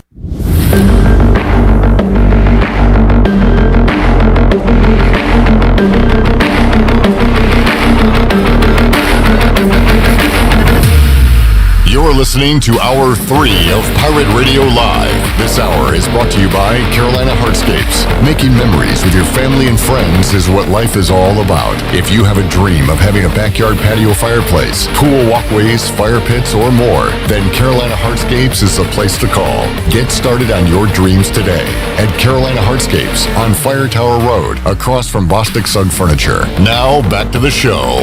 Welcome back. Save lives, be a hero, and make $1,000 your very first month donating plasma at Griffel's Biomat USA is the easiest way to make extra money. Start now at Biomat USA on 505 South Memorial Drive. Make up to $1,000 a month and save lives now at Griffel's Biomat USA. A better donor experience and better pay. Now let's head back in to Pirate Radio Live. Here's your host, Clip Brock. Oh no, Troy Dreyfus. Oh, Shirley, you almost made by habit. I knew this was going to happen. I was waiting for either me call this live at 5 or you say Clip Brock. I knew it was going to happen sooner or later. Wow. But you went 2.5 hours without that. That's pretty good. So close. You were in so far away. You were in like the fourth quarter. Yeah. Fumbled at the goal line. No, that's called a mental lapse That's right all right. there. By the way, Who won, by I the was way? going to say congratulations to Josh Allen of Washington, Josh the big Allen. Free Beer Thursday giveaway today. Awesome. All right. I can bring it down to him tonight. Yeah, I'm sure. Yeah. There might not be anything left. Be half the prize pack. Yeah, Josh, you just got 2 6-packs of Colts. The Bud Light didn't make it all the way there. But here's an autographed picture of Morgan for you. Hey, a stick figure. Or as I like to call him, DJ Captain Morgan. God, he wrote it down and almost screwed it up still. How long have you known Morgan? Oh, gosh. I've known Morgan probably 30 years now. Mm-hmm. Yeah. Wow. Yeah, that's for real. A long time. And how long you been a DJ, Morgan? Since I you were a DJ like in college, weren't you? Well, I started working in bars when I was 16, kicking people out, and I couldn't get in. Drinking age was 18 back then. Wow. So you went to I started DJing when I was 19. For folks that don't know, you went to ECU what years? Well, I went to Mount Olive from 82, 83, 83, 84. Transferred up here in 84. Was going to play basketball. Bad knees. Lots of pizza after that, and but you stayed here. Yeah. Where did you bounce? Which bars downtown did you bounce at first? Worked at the Attic, or I DJ'd at the Attic. But you were a bouncer too. Well, more right? DJ here in Greenville. Bounce some, yeah. Okay. Yeah. Did you ever have to take care of business, as they say? Yeah. What was the worst situation you found yourself in? Or they found themselves in, maybe I should reverse. No, the smart ones, you talk your way out of it. But you're a big guy. I'm saying, like, most people aren't as big as you, especially in college when you're in your prime. You know. Well, we had a lot of guys that were pretty big back in the day, whether it was natural or artificial. So. So you would have to. Sometimes you'd meet guys as big as you that were drunk and talking junk. I realized a long time ago I had a good boss that told us. He said, "You yes sir, no sir, yes ma'am, no ma'am." Anybody trying to talk them out. You know, the first bar I worked at was now it's the Holiday Inn. Yeah, which originally was a Sheraton. Oh, really? Before the Hilton even opened up, and we wore a tuxedo shirt and bow tie. Oh, wow! And it was called Off the Cuff. And he said, "You don't touch them until you see me turn my hat backwards." He wore a suit and a hat. If his hat was backwards, then he meant business. He said that, and then you get him out anytime you can. That only happened 2 or 3 times. I remember back growing up, the holodomes were a big deal. Yeah, they had one here. Yeah, that's what I thought. They had one here over by the hospital. Those were the indoor Holiday Inns with the pool in the middle. Yep. That was a big. That was really cool back in the day. Yep, they had one here. Yeah. All right, let's get our ECU practice report in here, Morgan. There's a lot of things going on the football field. We are talking about practice. Scrimmage. Are you getting out? Or are you too busy to get out of the scrimmage? I don't know. Do they allow you to scrimmage? It's kind of hoping, but we'll see what happens. You're kind of in that interesting, because you work with ECU as the PA, but your son's obviously the quarterback of the team. So there's like weird rules sometimes. Where, you're also a de facto member of the media. De facto, that's me. Captain de facto. Dun, dun, dun. Got a lot of labels. So anyway, let's get to our ECU Bud Light football report. The ECU report's brought to you by Bud Light. Remember, every day, especially game day, is better with an ice cold Bud Light. Pick some Bud Light up to date, your favorite retailer. Bud Light, proudly distributed by Carolina Eagle since 1989, the official beer of the ECU Pirates.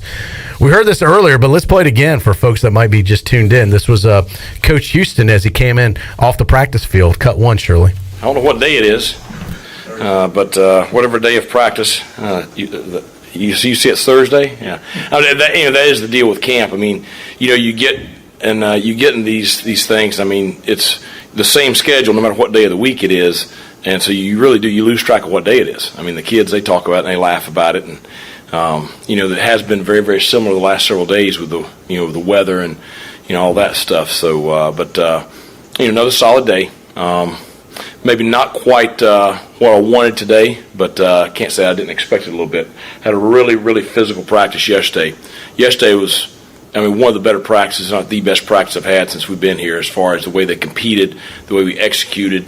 The physicality was very, very high. So we did back off of them a little bit today to try to get ready for Saturday. And I told them, I said, what you showed yesterday was, hey, we got a chance to be a really good football team.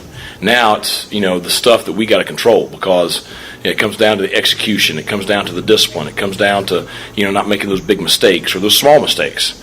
Those are the factors we've got to continue to iron out as we push towards the scrimmage Saturday and as we push towards our opener.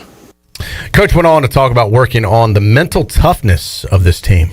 If you have an old team, you don't have to worry about it, because the old guys, they understand. When you have a team that maybe isn't quite as mature, those are the ones that you really got to, we've got to do a better job, the coaching staff, because we got to help them through this.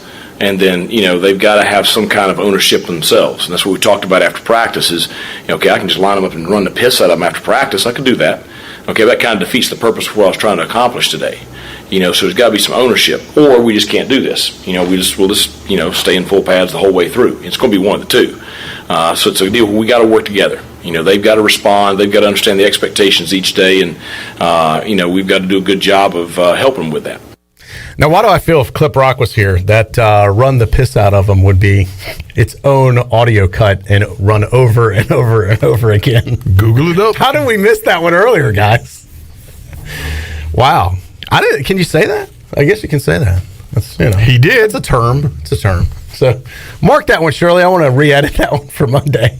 I want to remember this one, play it for the players and see what they say. All right, let's go to Coach Houston discussing Demetrius Mooney possibly playing special teams as well as some defense this year.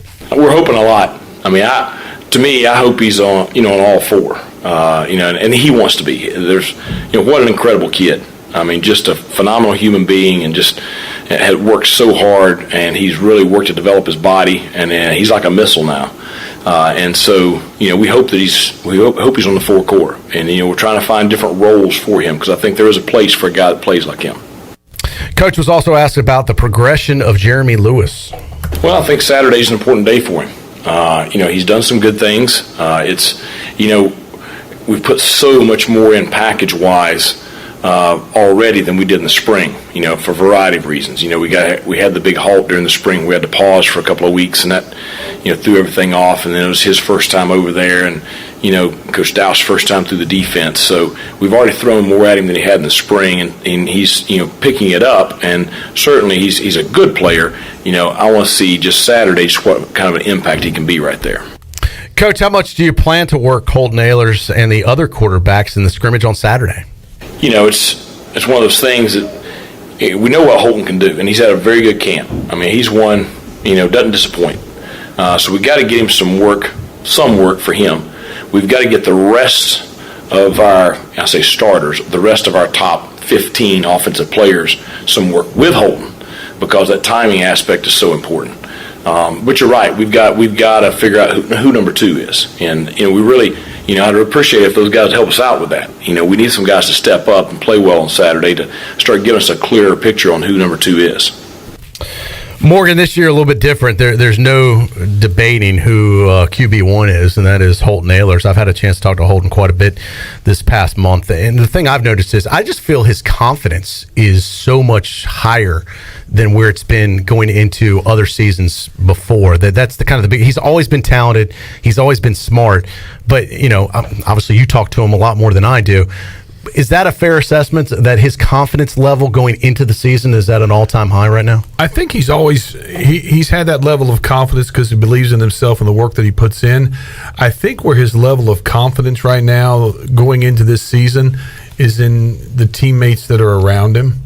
That the offensive line, we've had good receivers. It's the best group he's been around so far. And he'll come out. I think he said it here. Yeah, he has. That this is arguably the best offensive group that he's been here. The offensive line. I think Coach Shankweiler would come out and say this is the best offensive line he's had since he's been back. Deeper, stronger, bigger. I haven't seen them a lot, but the couple times that I've seen them, they look like a legit D1 offensive line. They're like the guys that you see when like Cincinnati rolls off the bus, and you say, "Man, those are some big kids." Yeah, and they got East Carolina matches them right now. I agree. This has a different feel with this team, and it's taken a while kind of to turn it. But Coach Houston's definitely doing that. He was also asked today if the plays will be coming in from up in the box or will be called down on the field. No, it'll be as much of a game situation as we can. We have 2 of these, And so we want to get as much game-like experience for the guys, because now all of a sudden Donnie's not standing down there behind the huddle next to Holton. He's up in the box, so you can't talk to him. He has to talk to him between series. And same thing defensively. Some of the staff's up in the box, some of them's on the field. And so you can't, coach your players, after every play. They've got to go out there and play. So, it's going to be a deal Saturday where we'll try to emulate that game day as much as we can. All right, Coach was also asked, I assume Donnie Kirkpatrick will remain in the box this season. He was asked that today if he'll be in the box during the season or on the field. He's most likely going to be up, and there's positives to both. I was the same as him. I always wanted to be on the field, but to be honest, after I was put upstairs, you see everything, and you watch so much film. It's almost like you see it before it's happening to a degree. Now, how quickly can he relay it back down? That's the critical thing. So we got to have great guys doing a great job on the field. So, but most likely he'll be up. Coach was asked about what he's looking for as far as the progression of the defensive line. I think probably consistency. That's the big thing, because you look, whether it's Xavier McIver, Surad Ware, Deontay Johnson, J.V. McCray, who it is next, really depends on who can consistently down in and down out, give you production. And production for those guys sometimes is, occupying a gap and not getting knocked back. Sometimes it is beating a block and making a play in the backfield. It depends on what the other team is doing. But consistency is the big thing, because, young kids really struggle with that. And we went through a lot of that last year with them, so they do have a lot of experience. Coach mentioned earlier it was a really good practice for the team, probably the best since he's been here.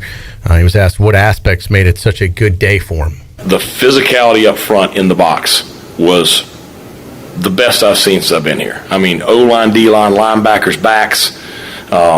It was just really outstanding. And then, you branch off that. I just thought that there was just a really good energy during our competition segment, so I thought it carried over into team. And you had some guys that, stepped up and made some plays. CJ had several big plays yesterday that, I want to see him continue to make consistently. But I just thought, just up front, the execution and the physicality was just really, really strong yesterday. And finally, Coach, from a preparation standpoint, what are you working, or are you working already on the App State game yet? We spent a lot of time this summer preparing for them, and certainly there's some similarities between them and us. So you're getting some of that out of this right now, but really we're just focusing on us right now. Trying to develop our guys, get our playbook, installed solidly, get everybody on the same page, that kind of stuff. About 2 weeks out, we'll start really turning our attention solely towards App State. All right, it's Coach Mike Houston today as we caught up with him on the right after getting off the practice field. Scrimmage going on this weekend. We'll have full coverage on all of our social media platforms on Pirate Radio. And, of course, coming up Monday, you'll hear from the players in the Players Lounge on PRL from 3 to 6. And Holton will join us live at 3 o'clock. We look forward to that. It's going to be a lot of fun talking to him all season, Morgan, as much as we talk to you. I'm excited. It'll be cool. Yeah, it's gonna be cool. I think it'll be great to talk to all those guys. And in addition to Holton, let me make sure I've got so many of them. I don't want to forget. We got DJ Ford, CJ Johnson, Rajay Harris, Tyler Sneed, Bruce Bivens, Xavier Smith, all great guys. You got a good bunch of kids there, and they're funny. They're fun to be around. They're funny guys. And, I saw some of the little outtakes that you have, and those guys will do a great job. We could almost do like their own sitcom in many ways. They're fun, off the field. Yeah, it should be fun. Could be a different type of program. All right, good stuff with Coach Houston. We will take our final timeout. We'll come back. We'll get more from Morgan Ahlers, who is with us. Fun. Any topics you want to discuss, Morgan? No. All right. Well, maybe I just come in and I know. They tell me just to come in and grace you guys with my presence. You do a great job of gracing and babble. And babbling. Morgan is a gracer and babbler. I am the captain of babble. We might squeeze in a Donnie Kirkpatrick cut or two. I love Coach K. Don't you? What you talking about? He always makes me laugh. We'll hear what Donnie has to say. We'll take a timeout. It's a timeout. I know. Go to a commercial. We'll be back right after this. Hey Pirate Nation, this is Tom Brown from Brownwood Buick GMC Truck. We've been serving the Pirate Nation in Eastern North Carolina for 83 years. We have 4 brands, 3 generations, 2 showrooms, and 1 goal to make sure you leave a happy customer. This month at Brownwood, get an all-new 2021 Buick Enclave and save over $5,250 or 0% for 72 months. And as always, Brownwood is the home of the lifetime powertrain warranty. We're located on Greenville Boulevard next to the Convention Center, or shop us online at brownwoodauto.com. Hey, Troy D here with my good friend Kelvin Rawls from Pest Tech. Kelvin, I just want to thank you and Chris and all the great folks at Pest Tech for such awesome service. You totally eliminated the mosquitoes in my backyard, plus the fire ant problem I was having in the yard. Hey, you're certainly welcome, Troy. I have heard the same thing from all of our customers through the year of COVID. With everyone being home, they want to enjoy the outside and being mosquito, fire ant, and pest free. Enjoy all your property from the kitchen to the curb. Visit pesttechofgreenville.com today for complete service. The Rick House, Eastern North Carolina's premier American-style restaurant and bourbon bar, has great specials throughout the week, like $10 Tuesdays. Get 8 traditional wings and a draft beer for just $10. Wednesday night is date night, 2 salads, an appetizer, a bottle of wine, 2 entrees, and a dessert for just $55. Friday is smokehouse night with the best ribs and brisket around. Saturday is Italian night, featuring all of our made-from-scratch pastas along with 2 glasses of wine. And on Sunday is the legendary brunch from 10 to 2. The Rick House, 710 Red Banks Road beside the bowling alley in Greenville. Hey Pirate Nation, Lindsay Gray here with Carolina Caliber. In 1960, my granddaddy started his firearm business right here in Eastern NC. Still family owned and operated, we have the area's largest selection for outdoor shooting sports and accessories and are one of the nation's top firearm dealers. At Carolina Caliber, we have everything you need from hunting, home defense, and personal protection, including a wide variety for ladies and youth. We buy, sell, and trade. It's a time-honored tradition. Visit us at Carolina Caliber on Fire Tower Road in Winterville. Hello, this is Talbot Green with Angel Oak Home Loans. Now's the time to take advantage of the opportunity to buy more home or refinance your current mortgage at historically low rates. The combination of our local team's experience and Angel Oak's wide offerings of products from standard conventional, government, and portfolio loans has something for most financial situations. For more information, call Talbot Green, Joanne Weir, or Wanda Hager at 751-2060. NMLS 1719250, Equal Housing Lender. Great food, great atmosphere, and great service is Ottavola Market Cafe. Ottavola is simply a restaurant that focuses on that, being a great restaurant. There's something for everyone at Ottavola. The menu offers a variety of great choices like pastas, pizzas, sandwiches, soups, salads, and seasonal rotating selections. Lunch or dinner, Ottavola is always the right call. Call ahead and get Ottavola to go, or stop by the bar for a drink with friends. It's simple. Come and eat at Ottavola Market Cafe, Red Banks Road next to Food Lion, and OttavolaMarket.com. Ottavola, pirates supporting pirates. Hi, this is Karen Staten with AG Home Solutions. Thinking of remodeling? We are your one-stop shop for all your home design needs. Our AG Home Solutions design team has over 25 years of experience. Need a new bathroom or kitchen? Looking to upgrade your cabinets, countertops, tile, or flooring? The Design Center is open to all homeowners and contractors. Call us for an appointment. Visit agshomesolutions.net and mention Pirate Radio to receive a $100 discount through the end of August. AG Home Solutions, turning your remodeling dreams into reality. Chico's Mexican Restaurant is where the fiesta never ends. Grab your amigos and head to Chico's every Wednesday for shrimp tacos for only $9.99. Plus Wednesdays means all Mexican imports for only $2.50. Thursdays, enjoy your favorite beef, chicken, or vegetable fajitas for only $9.99. For Mexican food and fun, it's got to be Chico's in downtown Greenville and now available through DoorDash, featuring a half gallon of the famous margarita mix to go for only $9.99. Chico's, where the fiesta never ends. Pirate Radio. You know, East Carolina deserves to go to Omaha. People should be worried about us. We're going to be really good, and I'm not afraid to say it on record. The voice of the Pirate Nation.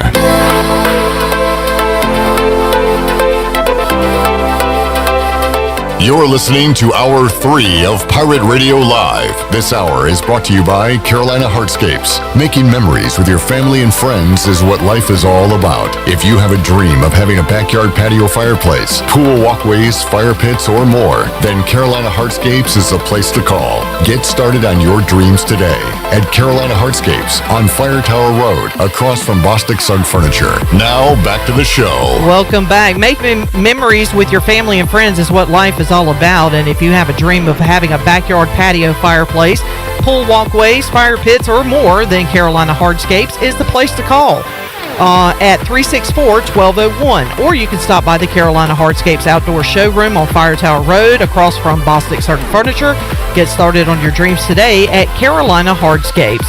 Now let's head back into the show. Here's Troy Dreyfus. All right, welcome back. Welcome back as Morgan Ehlers is still with us. Before we get out of here, Morgan wanted to get a couple Donnie Kirkpatrick cuts in from ECU football. He's the offensive coordinator. And Donnie was asked what wide receivers he feel will have to step up this year. This is cut 3, Shirley. I think Tyler Savage is really come back a little bit lighter. He's got really good hands. I think last year, he showed that in camp, but then he just wore out. And then he just maybe didn't have the quickness and the speed at the weight he was trying to play at to separate and get open enough. He's leaned out. He's done a really good job in the offseason. He looks quicker. He looks faster. He's doing a nice job with that. Jari Patterson has shown us that he's got the explosiveness to be a good player. We're just trying to figure out exactly where we play. Nobody wants to play behind Snead because Snead won't let anybody play. He never gives the tired signal wants to come out. But we got to force somebody to do that. So we're playing him there. We're going to play some other positions as well. But he's really showed up, I think, in the first 5 practices. There's Tajee Hudson, always brings something to the table. I think as he learns how to play receiver, that's the thing. He's an athlete. He's a track athlete. He was a little bit of a wideout, mostly a quarterback. He's an outfielder in baseball. So as he learns to run routes, I think we'll see him even get more playing time as well. So those would be a couple of the ones I think that have stood out. Besides the CJ, Audie, Snead, they're always there. Coach. All right, and our Glenn Griffin asked a question about starting quarterback Holton Ahlers. You spent so much time with Holton. Does he feel like a coach out there now? Well, I spend so much time with him that he's probably sick of me right now. And you hear my voice, I think I probably encouraged him a little bit hard today on a couple of different things. But he is, obviously he's the dream kid for a coach. I mean, I'm saying, he can almost spoil you a little bit because, he just does everything that you ask as a coach. Now, we're still doing the same thing. I know I'm just repetitive. Holton can play at the highest level. I mean, there are games and there are quarters and there are drives where he is the best in the league. There is no question about it. I mean, first half SMU last year, tell me anybody in the country played better than he played in the first half. There's no way that anybody played better than that. And he's done that multiple times. We're trying to eliminate those mistakes. And what happens is when things don't develop for one reason or the other, somebody doesn't get open, somebody gets beat up front. The defense is in a great call, which does happen from time to time. They make a terrific call, and you don't have the perfect play called. Holton has a tendency, because he's so competitive and he's so confident, that he wants to just go do it on his own. And then sometimes that works. And boy, does that encourage him. You have to be really careful as a coach to praise a bad decision that turns out to be a good play. Now, it's a result-oriented, business. You know what I'm saying? You win. It's a win business. So, that's a great play, but that was probably a bad mistake because it usually leads to about 3 times it doesn't work for every time it works. So we're still working on that a little bit. I do think he's improving on that a little bit. He's come a long way, I think, about becoming maybe more of a polished quarterback than when he first got here. He was just an athlete, go run, do this kind of stuff. We'd love to run him. We'd love to run him more. But the thing is, all the defenses last year played him to run. That's why Keaton and Raji had so many good looks, is because sometimes they had 2 guys playing the quarterback to pull the ball. There'd be 2 guys chasing him out here and nobody on the second level. There goes the back, long run. So we'd rather them run it anyhow. It's better. And we just worry a little bit about calling just total, I'm a quarterback run, power play, because running up inside, if he gets hurt, I don't know, season tickets probably go down. Right now. Now, as we can get Mason and those guys some experience and we can get better, we can maybe take a few more chances with that right now. But again, the main thing is to keep the main thing, win the game. And in the end, that's what we're trying to do. All right, great stuff there by Donnie Kirkpatrick, really kind of pulling the curtain back a little bit there with what's going on. Keep the main thing, and it's the main thing. How they decide what's going on. More, I got to tell you, as my kids played flag football here in Greenville, tackle football in Winterville, first time playing middle school ball this season. I'm like a nervous wreck watching him play. How do you, I'm asking as a dad, you've got responsibilities on the PA. How are it's you not like easy. It's actually. I mean, honestly, I've thought about you often because I know you get amped up, and I mean, you're a dad too, and you want the best for your son. I don't know how you do both. I don't know how it's you actually easier at home than it is on the road. Go to an away game, I've got nothing but football.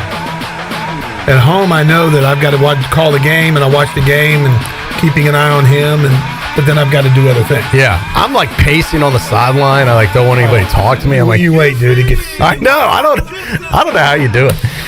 Anyway, great show today, man. This was a lot of fun. Appreciate everybody who was a part of it. Ellerbe, Bailey, Greenie, Jeff Nadu, Igoe, David Glenn, Morgan Ahlers, Shirley, Chandler, Glenn, the whole crew. Friday, we got our best of coming up. We got an awesome best of clip Rockets produced for us coming up Friday. You're not going to want to miss that. I'll be back Monday at 3 o'clock for our next live edition of PRL. And I'll be in the Players Lounge with the guys as we debut all of our Pirate Radio athletes. We look forward to that. Coming up Monday at 3 o'clock. Holton Ahlers and DJ Ford will kick the show off with me. We'll also hear from CJ Johnson, Rajay Harris, Tyler Sneed, Bruce Bivens, and Xavier Smith. Going to be a lot of fun on Monday's PRL. And until we greet you next time, for the entire crew, I'm Troy D. So long, everybody. Thanks for listening to Pirate Radio Live, an exclusive presentation of the voice of the Pirate Nation.